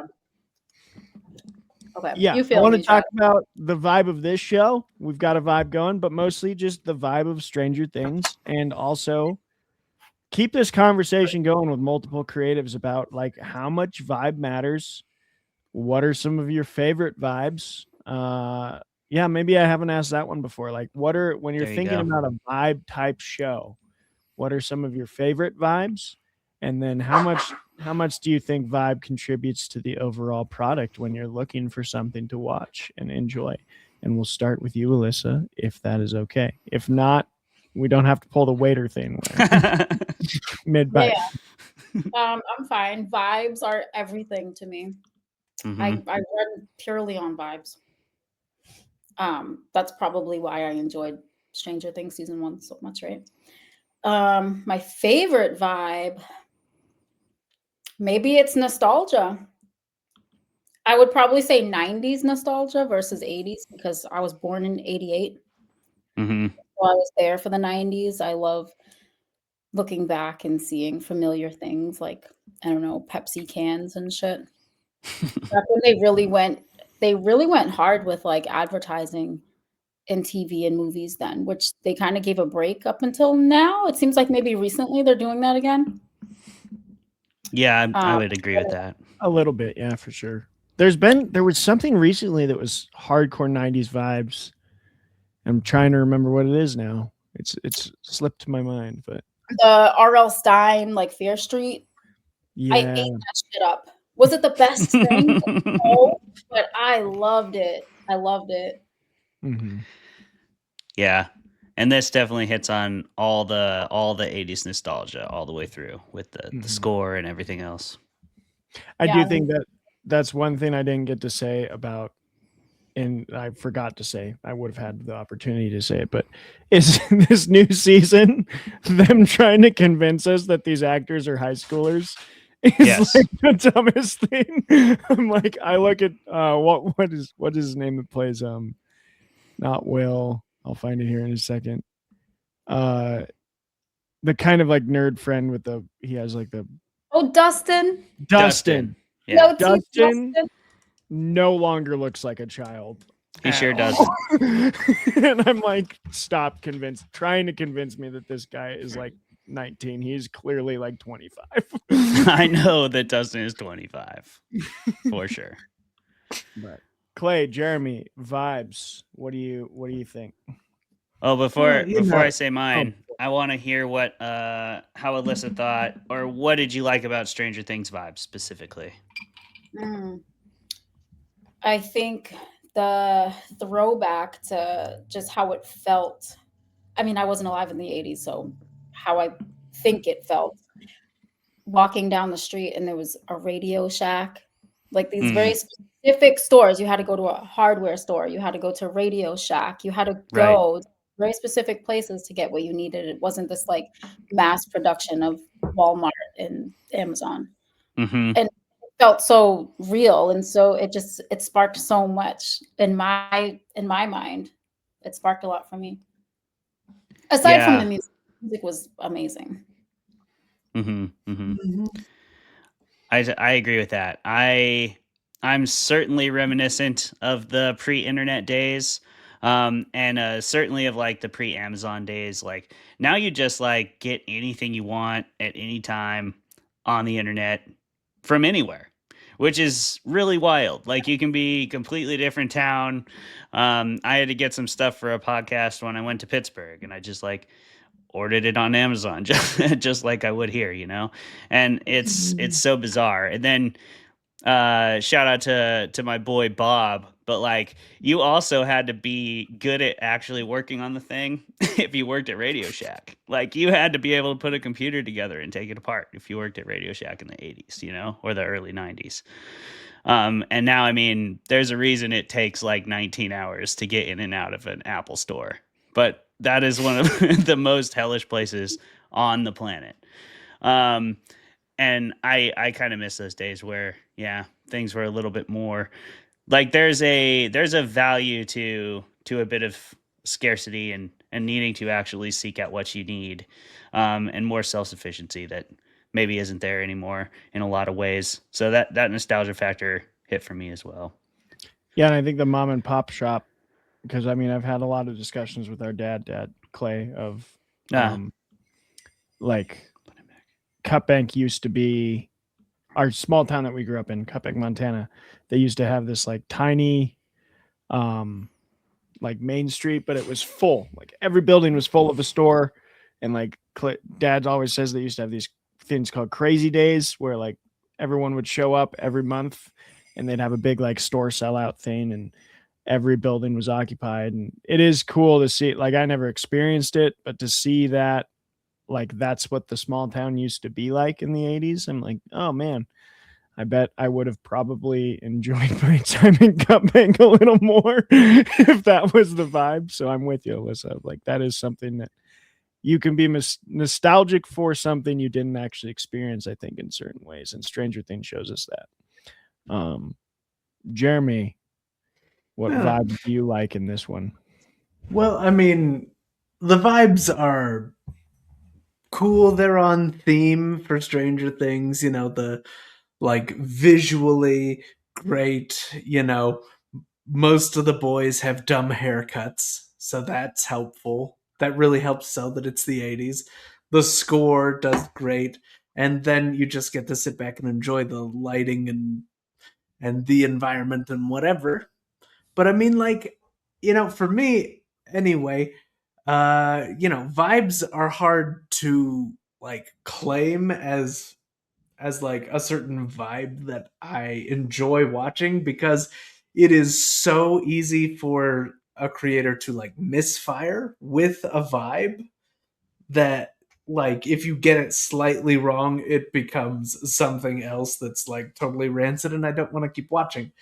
So like, I mean, you know, there's no one's going to replicate Speed Racer for a lot of reasons. But I mean, largely, it's because they can't. You know?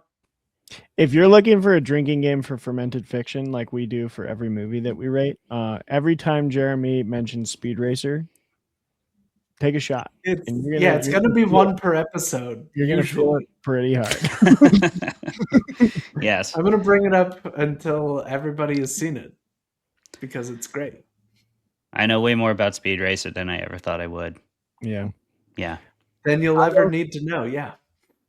By far. I don't have anything specific on vibe, because my vibe comment is going to go into our next question. So if anyone has anything more about the Stranger Things vibe. I want to hear it before we move on. I am just always a fan of something that, though you could claim that this is in many ways a remake of other things because it is very directly like Easter egging and calling back, it is still like they put it in horror and they kind of do their own take on it because I think there's enough usage of the vibe to a positive effect that it still feels like their way of telling the story for sure. So I think that's where vibe is a more tangible thing, where it is a way that you as a creator can put your stamp on some story that's been told 1,000 times. Because if you try to retell Dracula or the Wolfman story or the Mummy or whatever, people do it all the time. Try to retell those stories. People try to retell fairy tales. People try to, and I'm not saying that as a looking down upon it. I think it's great when it's pulled off well, and I feel like this show, because it is so well executed and developed, does pretty well execute like 80s film as a whole genre, and kind of like revamping it and putting some new life back into it. So I appreciate it for that, and I think that's where vibe's a tangible thing. Like it can actively affect the process just as much as good lighting or good acting. Oh, sure. I mean, I feel like you can definitely achieve a vibe, but you can't really make a vibe happen. It's like your own signature on one of those stories. The vibe. Alyssa, you have disagreement or agreement? I mean, vibes are everything. I don't know, man. Like, I feel like a person can 100% create the vibe and be the vibe and showcase that vibe and lock me in solely on that. So, Yeah. I like you can said, see that. lighting and with the music and the determination. Like you said, the outfits were actually on point. It didn't seem like something being remade for me. It seemed like, oh, look at those pictures of my family from the 80s. Or like, it wasn't alive, but like every 80s horror movie ever, yes. And it seems almost like it could have been at the same time, except for like the quality of, like the clarity of what I was watching. Yeah. Yeah. And I guess you can constantly kind of think like, we want it to feel like X, and then when the ship starts steering the wrong way, you can say like, this doesn't feel like X. And I do think, to Clayton's point, especially with the remakes of like Wolfman and Dracula and stuff, is I think I used to think I was 100% like anti-Memberberry, like let's not like stop remaking things, but like recently I've kind of come around to like everything's a remake in a way. No story is brand new, and I do like this revival we're getting of like returning to the original. So Nosferatu, we constantly mention on the show. I think like Christopher Nolan's Odyssey, I have hope for being a return to the original tale, and also kind of a nod to those old stop motion-y monster movies that we got with like Greek tales back in the early 50s and 60s. I'd like to see him go there. And that in itself is kind of a vibe. And I have enjoyed directors being like, let's just stop pretending like we're not paying homage to the people that we watched as kids. And I do respect that it's more of a lean into, yeah, this is just going to be my take on X film that really helped me as a kid. So I don't know. Yeah. The only way I could possibly agree with Jeremy, because I believe the vibe is ever present, is if I were to agree that you cannot create a vibe because it is ever present. But like the vibe is constantly being recreated and exploded. And if you don't think you can create a vibe though, or drastically alter a vibe, if we're arguing from that perspective, walk into a room with a 30 rack, raise it above your head and scream and see, like, that's gonna change the vibe of the entire room, whatever room you're in. You can create a vibe. You can't, like, what I'm saying is, if you're trying to recreate a vibe, that you can't do. you Don't you think every vibe automatically- is being recreated from a vibe before, just like every story? Like What do you you think is being- automatically influence the vibe and shape it into what it is by what you're doing. So with Stranger Things, or say with the 30 rack and being like, woo, and It's gonna the shape vibe is I'm just being saying. shaped in a definite way by that. But if you're trying, but you know the difference between the guy just walking in and meaning it, being like, yeah, and the guy being like, I'm going to make parties happen. That guy gets his ass kicked and thrown out of the party. That's true. I might. That's I see true. your. So, Jeremy, are you saying that a vibe cannot be created? It can be summoned. It's more than a vibe. Conjured. It's more that if you try to summon a specific vibe, it comes back wrong. You have to believe in the vibe. The vibe. Yeah, has you to have to genuine. believe in what you're doing, and the Yeah. vibes will follow. Right. I've tried to summon a board game vibe at a non-board game party. And Yeah. that's That's a rough tough time. sledding. When you're like, well, let's play Catan, and everyone's like, we're like 3 whiskeys deep, dude. Shut the fuck Yeah, up. best you can hope for is to just start hanging out with the host's dog. That's a vibe. You fit that. That's vibe. a great vibe. That's a But great Alyssa, vibe. I feel like It's I interrupted wonderful. you. You had a No, I really like, Jeremy, how you said you can't recreate the vibe, because I think maybe that's what you meant in the first place. And I do agree with that, because each person is going to bring some type of flair to change it in some type of way, right? Mm-hmm. Yeah, I'd the love vibe to is see- like a signature. It's Yeah. what you bring to the party, and if you're trying to recreate somebody's signature, you're going to do it wrong. I agree. Yeah, I'd love to I do. trace the vibes of things. Like that'd be a fun paper to write. Is like, when was the first vibe? When was the first captured vibe? It was I'm me. a date man. When I Oh, was it's born, that was the first vibe officially, December Damn. 1st. Maybe. Okay. I'm Nice. Oh, it's on That was a record lot as- later than I expected. Wow, Yeah. Only 37 years old vibes. That's Wow-wee. pretty wild.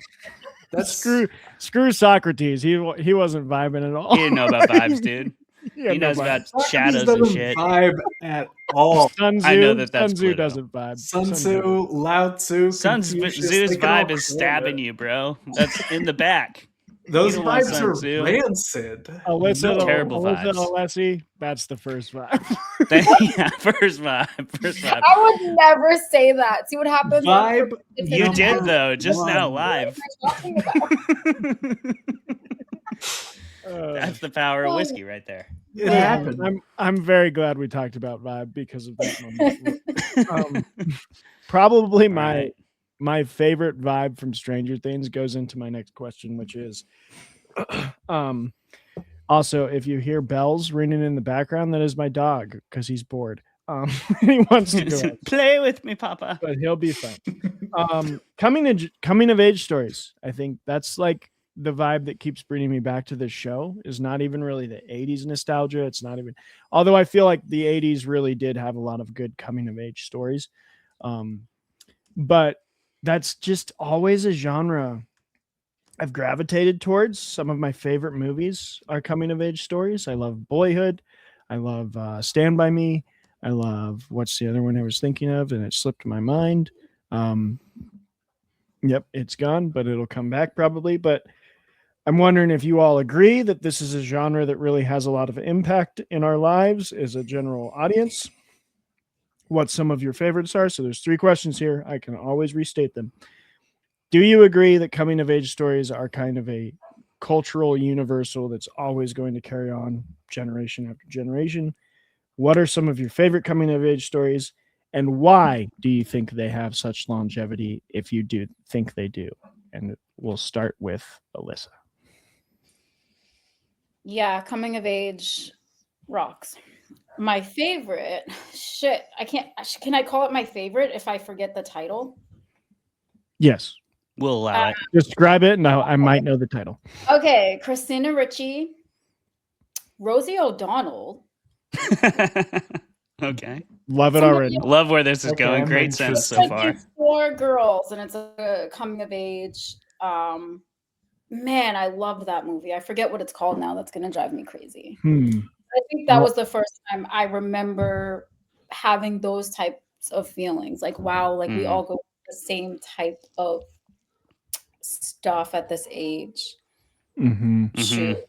You can totally skip me and I'll figure out what that movie is.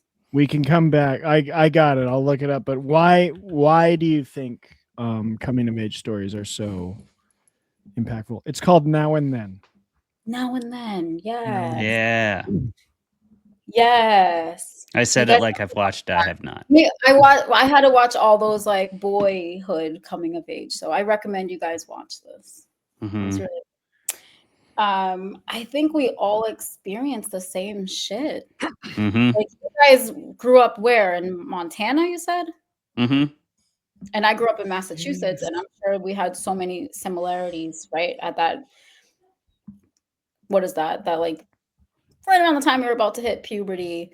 12, 13, 14, we all had very similar experiences. Even obviously there were differences, but the whole coming into yourself, figuring out these kids you're growing up with may not be in your life forever. That's really hard. There's a point when your friends are everything. Your friends mean more to you than your own family.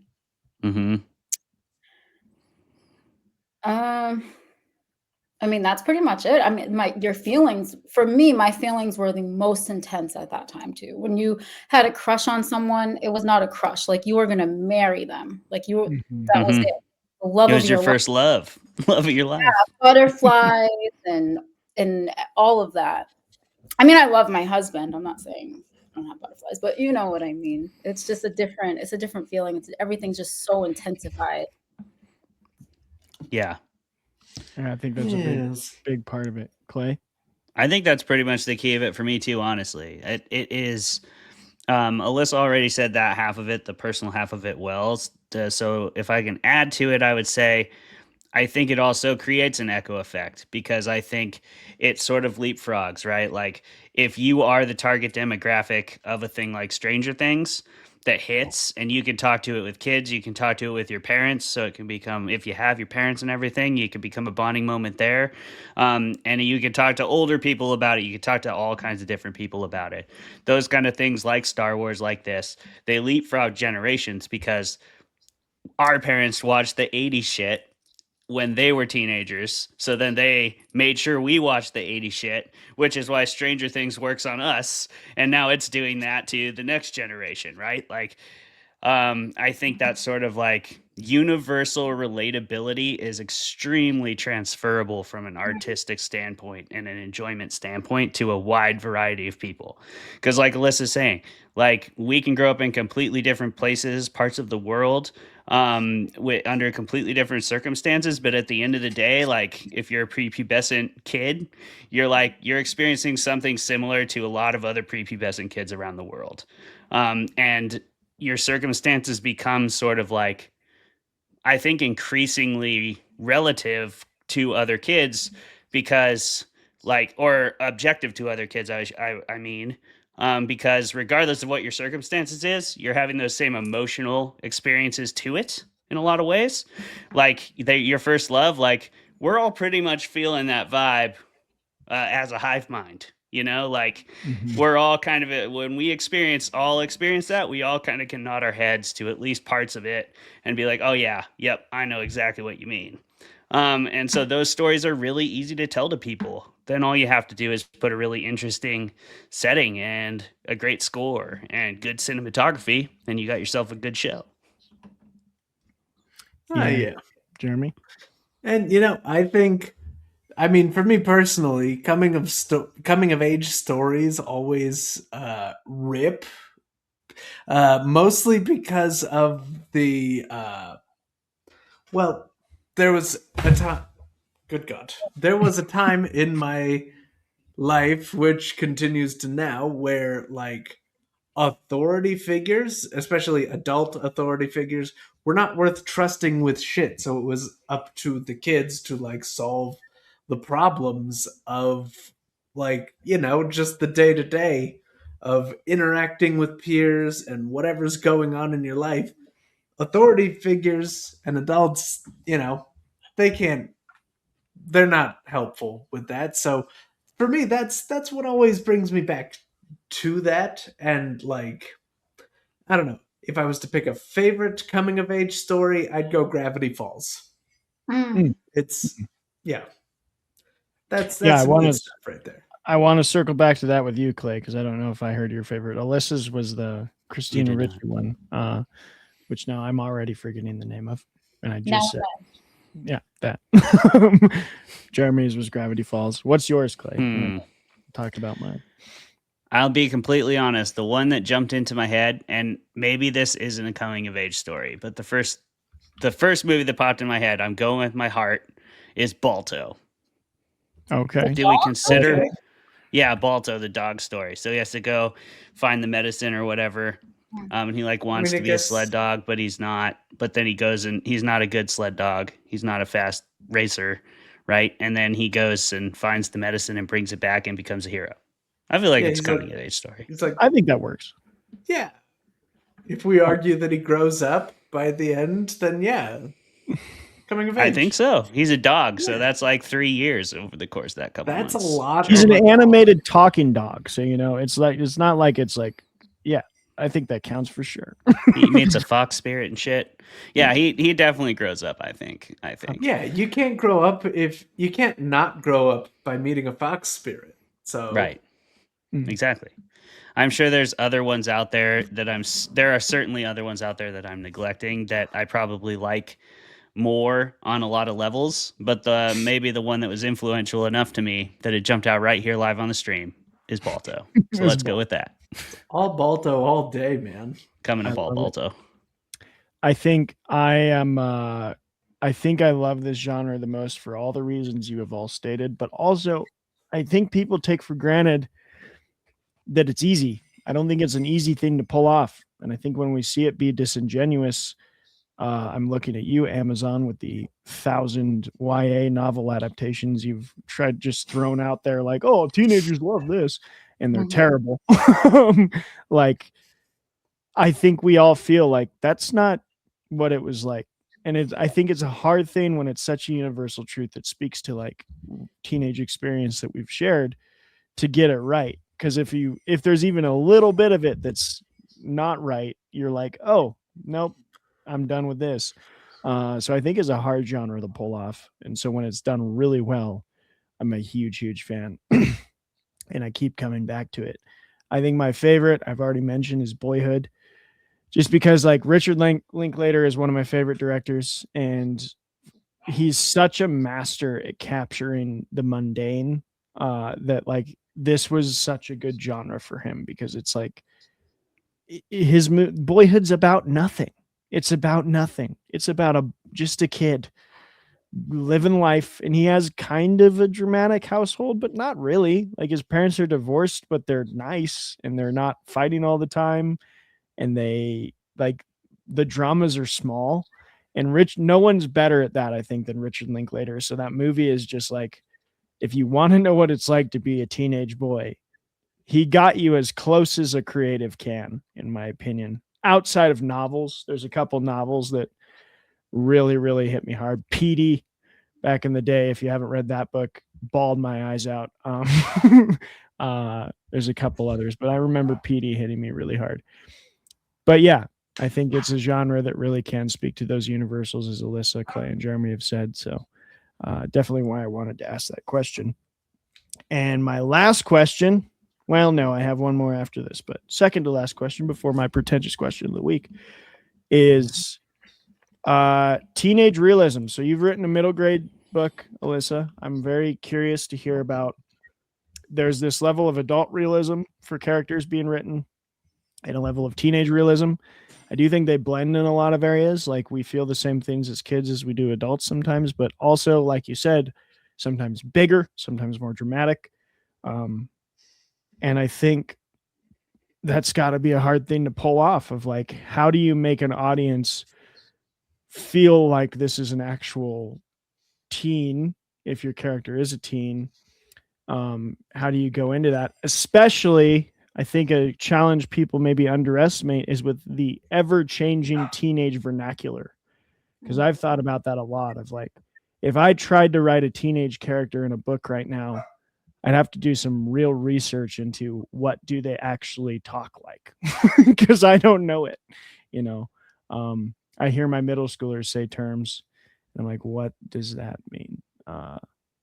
And they go so fast. Like last year, it was all skibbity and toilet riz and sigma, and this year, no one's saying that anymore. I'm like, So out. it's so out. It's gone. So yeah, how do you It's out. kind of? Sorry, go ahead. What were you saying?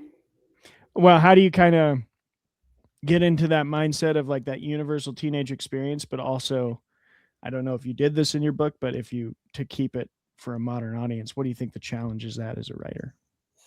I think it's extremely challenging because when you're writing for a younger audience, you can't forget that you first have to go through the adult audience filter, right? They have to approve of what you're saying, and they might not get it. When it comes to like kids slang and stuff like that, I hear a lot of pushback with putting modern slang into your work. Obviously, because it just happens so fast. Like you said, 1 minute it's skibbity toilet, and then the next it's 6-7, and now I don't know what they're onto, but they're onto the next. It helps that I have 3 kids. I'm a mom of a 21-year-old who actually is going back home to California tonight. A 14-year-old, almost 15, and an 8-year-old who's almost 9. So I have 3 different ranges constantly in my ear. So I have a lot of that going on around me. That won't be forever, but that's for right now. I hear a lot of pushback on slang because they're saying this is not timeless if you do that. However, I run solely on vibes, so I don't strive to be timeless. I very much like capturing a moment in time. So I'm okay with putting whatever slang the kids are saying nowadays into a book without it being overdone. So in the middle grade book, the character is 12 years old. She turns 12 years old on the first page of the book. And they're on Instagram. They're like, her best friend's like snapping photos for Instagram. Will Instagram be forever? No, but I mean, I feel like that's very much relevant to right now. In the last 10 years, even, and maybe in the next 5 years, I think it'll still be just as relevant. So it's just a small little representation of the time, which now if we're writing, we're gonna write like a historical fiction. Now you're going back and researching what did they do in 1995? If people weren't writing what people were doing in 1995, how the hell would we know? So I don't mind capturing a moment in time. I think that's a great way to look at it because the slang you use and stuff will never be what makes your work timeless anyway. If your No. work happens to become timeless, though, it could unbecome timeless when a bunch of people look up whether it was period accurate and it doesn't feel period accurate. The people who care about something being timeless are definitely going to care that it was in its own time, you know, or in whatever time the story takes place. Like Stranger Things does not take place in modern times. I do still think, though, it's like adjusted appropriately to be watchable and accepted and enjoyed by a modern audience. But it still has all the vibes of the 80s. That's something I think it pulls off really, really well. And at the same time, it's interesting that you were kind of talking about that, or I'm relating it back to anyway, that generational aspect of all this. But it's almost like you have to channel, I think, as a creator anyway, personally, I have to kind of channel, okay, I have to start from a place of like, where was I when I was in this place, you know? And then, so that's coming with all of my own circumstances. And then to try to transpose it on a modern audience, really difficult because I came from a very different pre-internet is a crazy thing to think, but that's like a big ass wall, between our generation and the next. If you are not pre-internet and you live right now, it's going to be it's hard to even comprehend. And there's plenty of those things like that the generations before us obviously also experienced. So I think capturing a moment in time, like you said, Alyssa, is important. It preserves it. But you can't try to capture every single moment in time. And then it's kind of interesting. You almost have to, with slang these days, have to like hyper date yourself. Because with the internet, it goes worldwide, like overnight. And then it's like, so of course it's in 2 days, it's going to get like old, right? But again, like pre-internet age, like Montana would hear about things like 10 years after it was cool in California. So it would like continue to ripple until it finally hit us. And then we just got a little splash of it. And then we say it to a California person at wrestling camp and they'd be like, bro. No one sounds like a very personal story. I think I was in second grade when I heard that. We're like, oh, what? That's cool. No, and they'd be like, why are you wearing South Pole? And I'd be like, I mean, yeah, you remember South Pole. Cool. I never did wear South Pole, but I know people who did. I definitely understand that was a big. No, I did not. I did not wear South Pole. I can attest, he did not wear South Pole. Did you, Alyssa? Did you wear South Pole when I it was did cool not in wear Massachusetts? South Pole. No, I did not. I had friends who wore South Pole, but no, that wasn't my vibe. I wore Echo Unlimited. Echo Unlimited was like, Oh yeah. Sure, yeah, you'd want that for sure. I had the DC skater shoes at one point in my Oh, life. yeah. even though I'd never. Oh touched yeah, them. you'll want that's some good stuff. Some nice the flat big chunky shoes. You'll want that. But speaking of things that didn't really age into the present, I think the thing about like writing teens or bringing them across is less about the slang or the fashions or whatever, and it's more just the understanding that like they are like with teens and kids, they are basically adults, but they know quantifiably fewer things, and crucially they don't understand less than we do, they just know less stuff than we do. And I think the things that like make kids compelling protagonists and whatever, they really understand that. Whereas, the things that kind of fall flat don't. And they fall flat whether you're a grizzled whatever age I am or a young child. Yeah. I think It's just that kind of thing. Yeah, I think you have a point. No, I don't know if I'd push back. I think you're right on the knowledge versus wisdom thing. That's what I'd call it. Having taught them now for almost 4 years, teenagers, there's definitely a level where, and this is the hardest thing too with coming of age stories, is like capturing, I think, the essence of a group of people who don't think adults understand when we do, because we bend them, but you can't make them know that you do kind of get it, because there's absolutely no way to like convey that to a student body. At least for me as a teacher, it's like, I do actually get this like thing you're going through a little bit because I went through it, but when I tell you that, you're going to be like, no, you don't. And I'm like, you're right. You're right, I don't. But I think the teenage realism thing, you've all touched on exactly the points I would make of. But the slang, Alyssa, I love your comments, and I'm going to kind of take myself out of solo because I'd love to talk more about this. I'm seeing like, I think Jeremy's right on some point of like the slang doesn't matter as long as you capture the feeling. But the other day I was watching Black Phone 2 with my parents in theaters, and it's set in the 80s. It's set kind of in the time that they would have been high school age. And there were a couple lines in it that were like clearly 80s slang, and I like cringed. I was like, oh, that sounds so dumb. But then I looked over at them, and they were like giggling. They were like, oh yeah. And I was like, oh, so this author caught something for them that they were like, that is genuine. Like, that is something I would have said. And I can see that happening when I look back at like a early 2000s, mid 2000s high school movie. I'll hear this line that like stuck to me. And if it's authentic, I will say something along the lines of like, yep, they got it. Like that person was there. And I think it's a similar thing. And this is where I'd like to have the discussion. Clayton and I have talked about, and we've talked about on the show, trying to write like construction workers is such a hard line to dance, because it's like if you haven't actually experienced a construction crew, sometimes the dialogue you write is so terribly off of like that ain't what's happening when you go. But when you like actually have been there and then you see a movie emulate that, one I always think of is the firefighter one with Josh Brolin and Miles Teller, Only the Brave. The way those guys like banter with each other, every time I watch that movie, I'm like, that is a construction crew.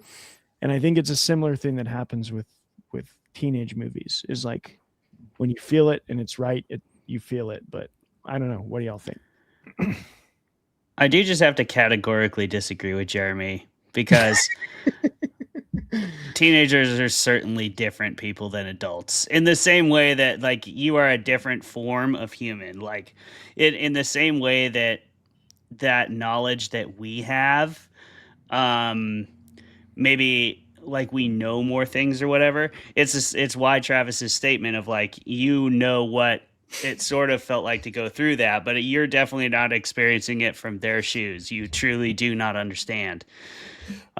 Because teenagers, like, I mean, yeah, when you're invested in something, you are so invested in it, like it is the most important thing in the universe. And human beings, as they age, just get increasingly disenfranchised with that could ever be true.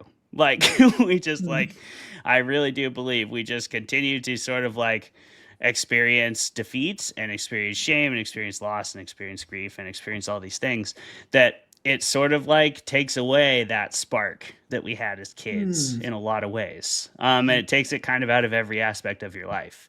Because then anytime a younger person is going to bring up an experience to you. And I'm saying this from a teacher's perspective. I don't have a kid. So I'd love to hear your thoughts on this, Alyssa. But bringing up an experience to you, it's really hard to look back through that lens, because you can truly never experience that intensity of emotional like investment again. And I don't think that the lack of like knowledge or the lack of having been through things is always necessarily a good thing. Sometimes it's good to like be going into something for the first time, because you have a level of energy about it that you will never have again. And that can be a brilliant moment for somebody, or a terrible one, depending on how it goes. I don't know. So I don't agree that they are the same as us with less knowledge. I think they're the same of us with far more emotional investment.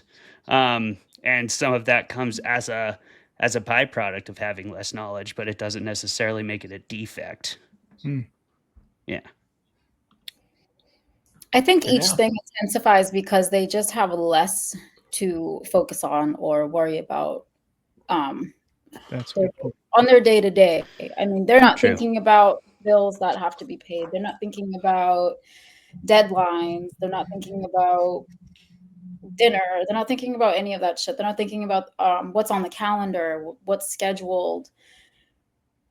They're thinking about, I don't know what they're thinking about. Honestly, that would be crazy if I said I knew what they were thinking about. But it's like it seems like they're thinking about how they appear to their friends. Yeah. Keeping up with their friends, how they appear to their friends, what's going on with their friends. Are they finding the same things funny? Do they have the same things? I would hate to be a kid, honestly, in this day and age with the media, obviously, right? We didn't have that. We had MySpace, right? That's all I had is MySpace. These kids have so many different apps where it's all about comparison, and that sucks. Even when you're just comparing yourself to like that one badass in school, right? Like it's you, and then there's like the popular couple people, 2 or 3 people who are like the it people, right? Comparing yourself to them, like you feel like shit. So now you're comparing yourself to everyone on the internet. Yeah. And that has to be so difficult. That has to be so hard. My daughter is turning 15 and she does not have any social media apps at all.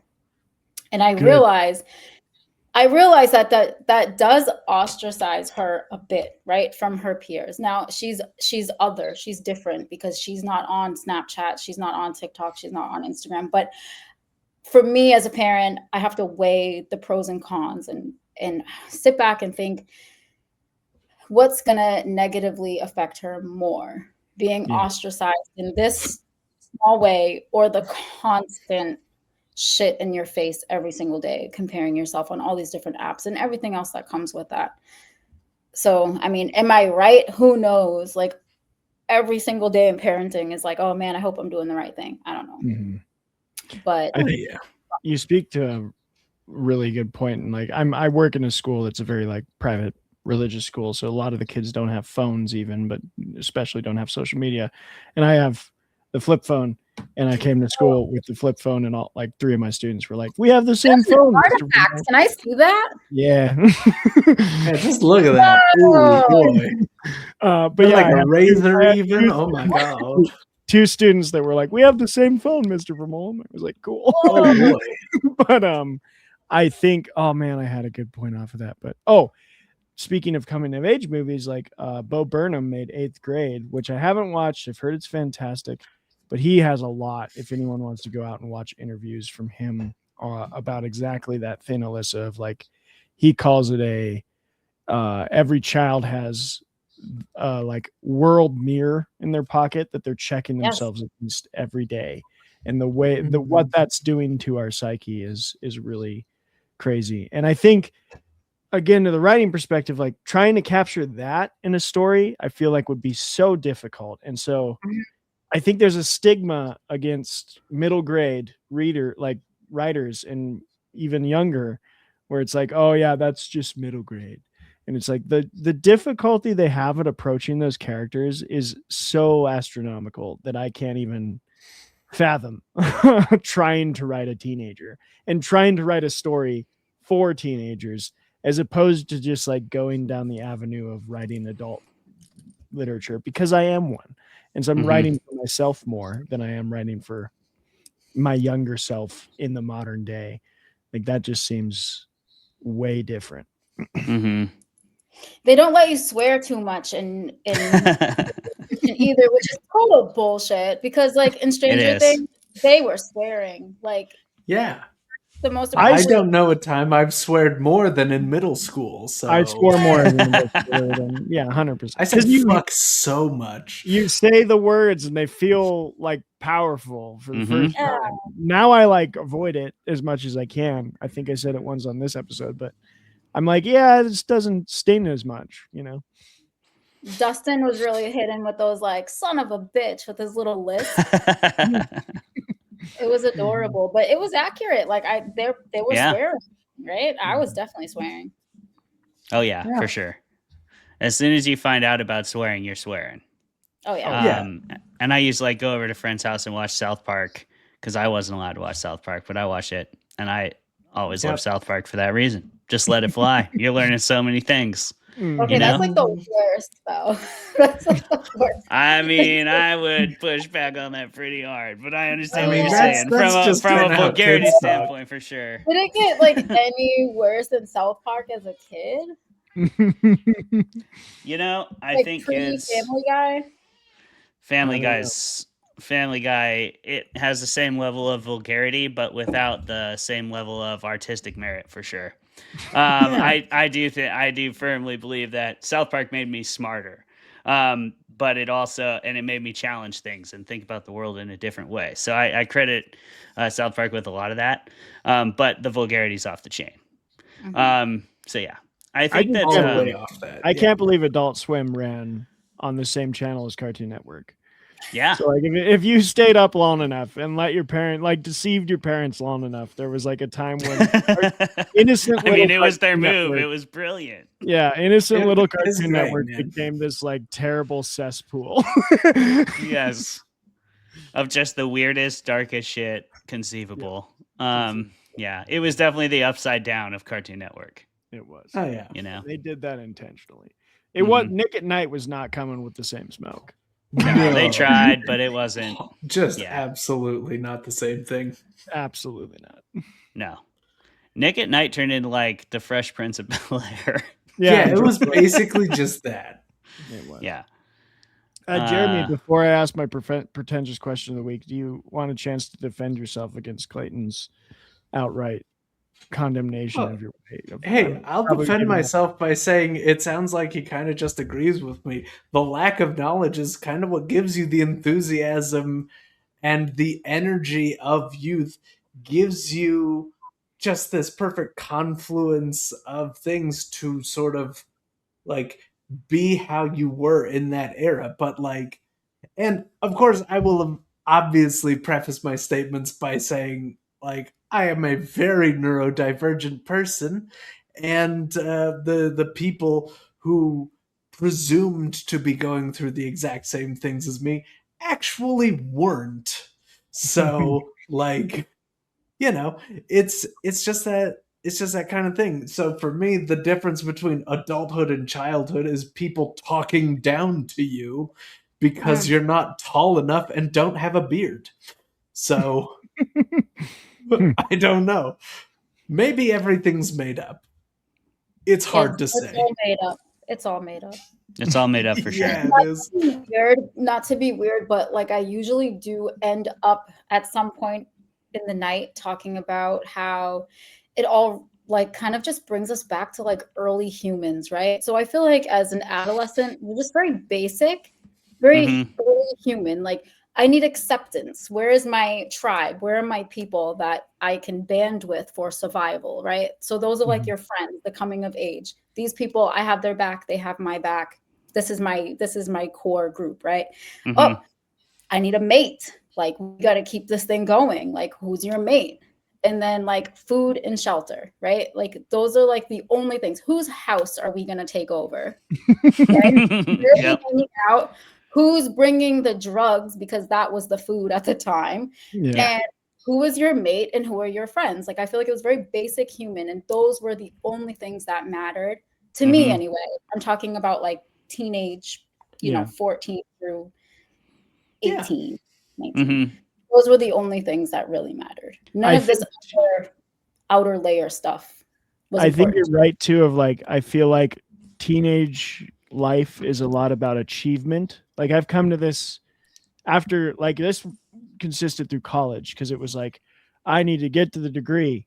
I need to like be the best. I need to like it's all these moments that you're like striving towards, and settling now into like adulthood has been like a 6-year journey of like, oh, like the achievement is just like keeping this train rolling.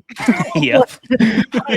Like It's not I got married. Like that was the last achievement that I did that was big. And it's been a year now of just like, yeah, just make sure that doesn't fall apart. Like, oh, we have a job. Let's just make sure we keep that thing. Just keep it up, man. I think adulthood is a series of trains that you're just shoveling coal into the fire. And I say that lovingly. Like I love adulthood, where it's like, oh yeah, hey, I see life now as less of a video game where I'm trying to beat every level and more of a like, oh, okay, this is just what I am now. And I got to make sure I stay that way. Like, I don't know. What do you all think? Yeah. Yeah. Less of a Super Mario, more of a keeping your farm on Minecraft going. Yeah, farm sim. We're in a farm sim now. That's what we're doing. Yeah. I mean, I think everybody has spoken to that already kind of tonight, in some way or another. But yeah, it does feel when you're younger, things take a different priority level. Like Alyssa said in her debate, I believe, or not her debate, but early in the panel, just you don't have as many things to think about based upon whatever structures are sort of like above you, making sure you have food and shelter. So once food and shelter is taken care of, that really is when most of humanity's problems begin. Because then we're just like, well, what the fuck do I do with this energy and this intelligence? Like I'm good. So I'm going to go do something else now. And then we go fucking bananas in all kinds of different directions. We don't know what to do. And that is kind of adulthood in a lot of ways, like, because frankly, we didn't used to live that much past like the cast of Stranger Things right now. You know, they'd be reaching as old as humans used to live back in those days. And I do not mean the cast as they appear on screen at age 19. I mean Dustin, 25. Like 25-year-old Dustin might be going on his last mammoth hunt today if he was going. You know, he's lost a step. Yeah, season 1 Stranger Things could have been a midlife crisis. All right. Which explains why Nancy crawled into the gaping pile of goo. I don't know if this is what Alyssa was about to say, but I think Dustin would survive another couple mammoth hunts like that. That boy is good with his food. You think Dustin's still got his fastball? Oh, he's gonna be an elder. He's gonna be like a 65-year-old village elder for sure. He's badass. He's like the wise man. He's a wise man. We have time. So he doesn't have that term. Actually, wait, isn't Will the Wise or something? Will is Will the Wise, indeed. Yeah, so never mind.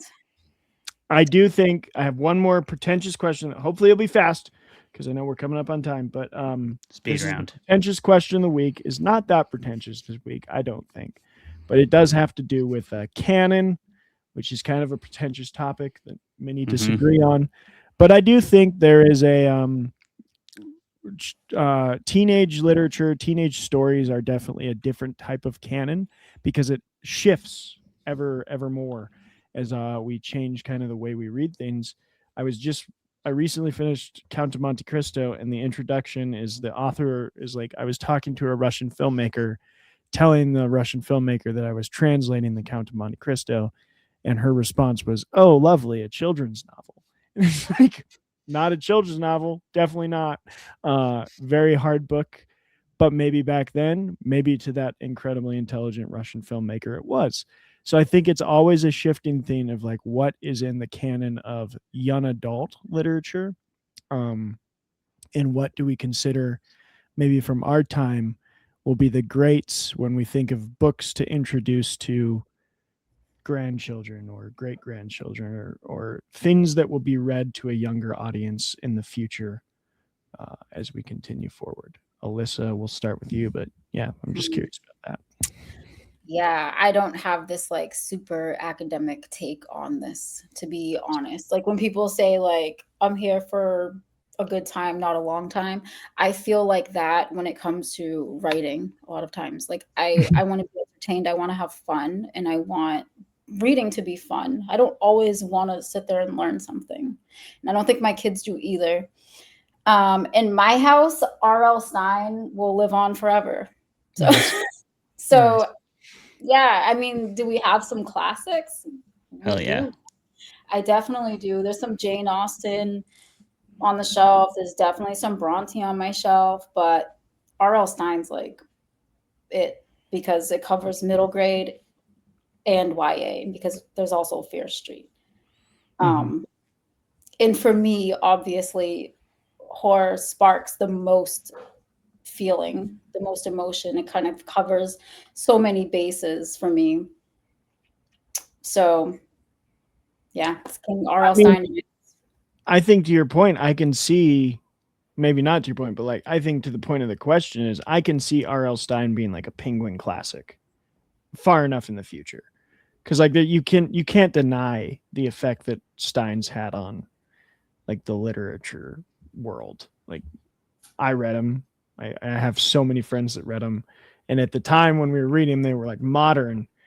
But like you say, you're introducing them now to your kids. I bet your kids hopefully will introduce them to their kids. And I think we think of Austen as this like classic, but part of that I think is time. And I think Stein might get that special edition fancy cover eventually. But Clay or Jeremy? I mean, I know the things that I'm going to that I would pass on to future Little Hudsons aren't things that we would now think of as being only kids' books or shows or whatever. I'm going to pass on the things that like are certainly accessible to kids, but like they have something that make them deeper than that, like Avatar: The Last Airbender, or anything else in that same thing where like you can consume this as a child and just have a hell of a good time, and then watch it or read it or whatever as an adult, and it'll just keep giving you more the more you consume it. Yeah. I love that answer of Avatar. I think that's a great choice.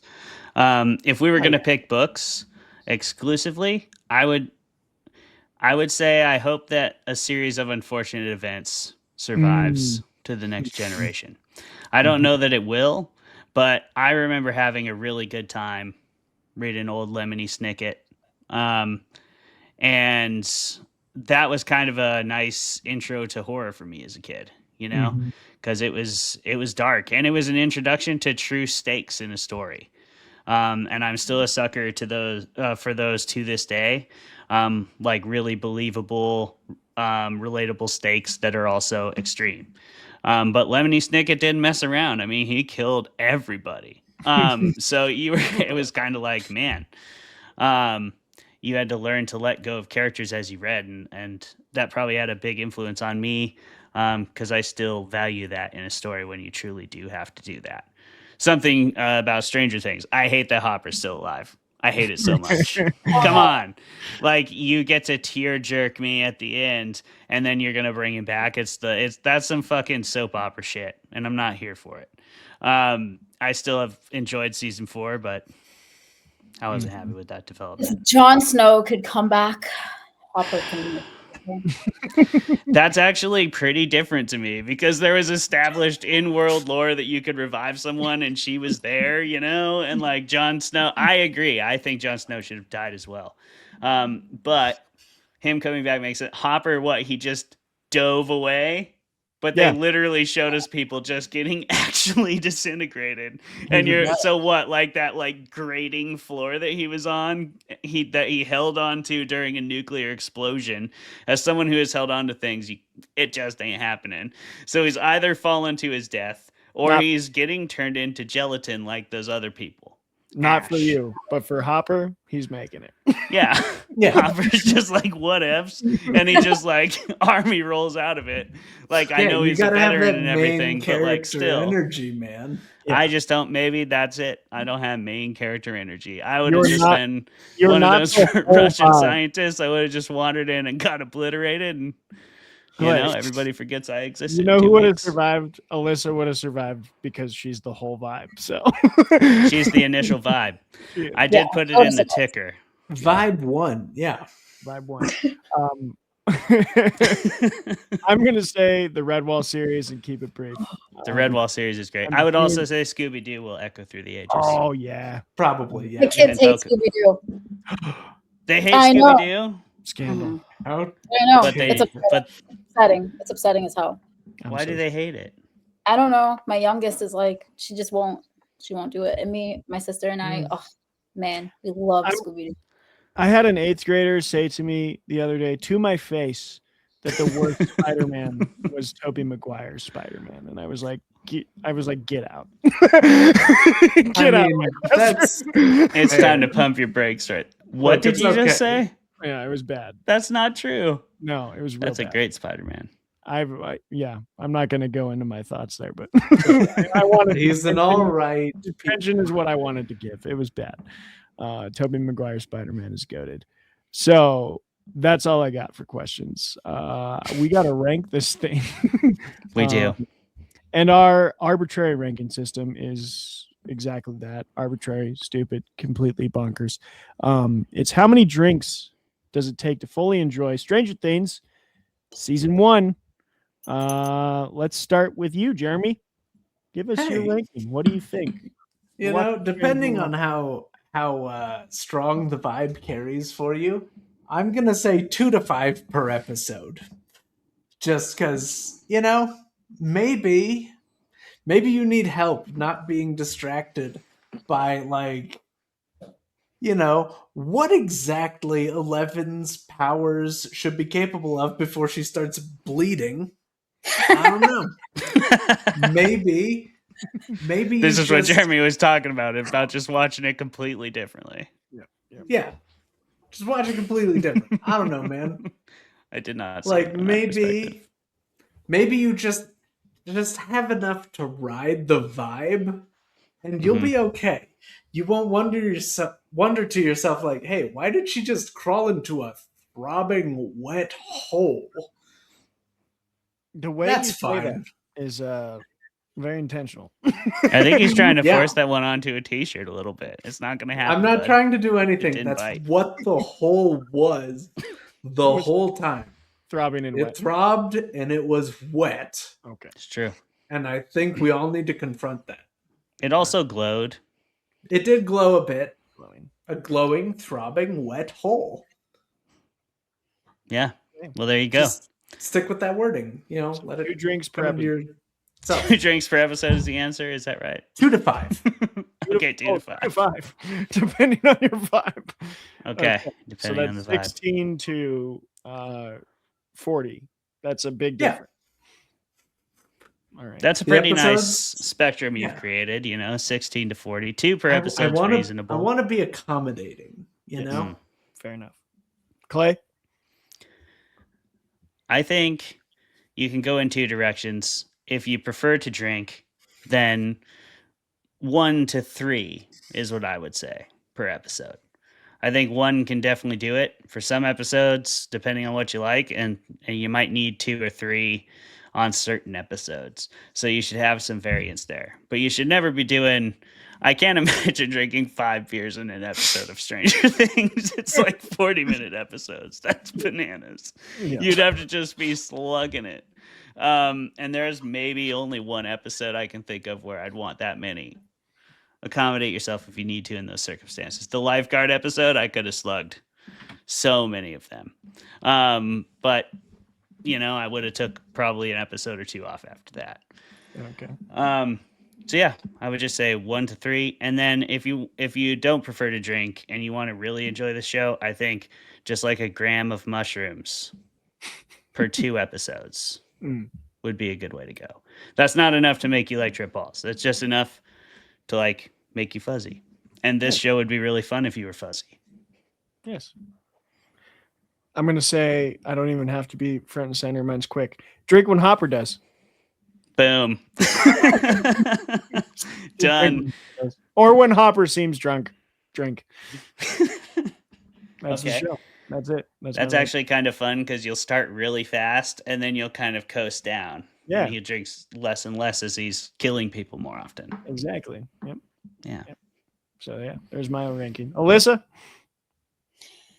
Yeah, I think you guys kind of had it right around that 2 spot. I think anything more than that, you might start to get totally lost in what's going on. Mm-hmm. I would anyway. I would start overthinking, and I'd get lost exactly with the whole hole in the tree. Yeah, I would say 2 drinks. 2 drinks. Enough to ride the vibe, like you said. Anything after that, you're not going to know what the hell's going on. Oh, yeah. It's a great vibe ride movie, and we hope you've enjoyed the vibe tonight, riding along with it with us. Alyssa, we've certainly enjoyed riding with you. Can you tell the good people of Fermented Fiction one more time who you are, what you do, where they can find you, where you want them to find you? My name is Alyssa Alessi. I write all types of weird horror fiction for all ages. You can find me on Instagram at Pages in the Graveyard, or you can follow my book fair event, the Spooktastic Book Fair, also on Instagram. Nice. I do want to add in, Clay, before you completely take us out, please. We love doing this for free. We love having amazing guests on like Alyssa. But if you really want to help us out a little bit, go on to our Patreon for Minted Fiction. And we have many tiers for many folks, $5 to $30. $30 is going to get you a bunch of extremely cool things like an invitation to a writer's retreat, actual appearance on a real episode to talk to one of your favorite authors, maybe like Alyssa. $5 is going to get you an invitation to a Discord, one of Clayton's books, and a t-shirt. So we got something for everybody. We'd love to see you over there. Again, we will keep doing this for free, but it'd be really nice to get paid. Yes, you can't stop us. All right. But you could help us. So, why not do the thing that you can do rather than the thing that you can't? Alyssa, thank you so much for coming on the show. You were an awesome guest. Thank you, guys. Hell yeah. Thank you, everybody. This has been Fermented Fiction. Please do go to the Patreon, go to the social medias. We will put Alyssa's information in the social media, and you should definitely check out her page.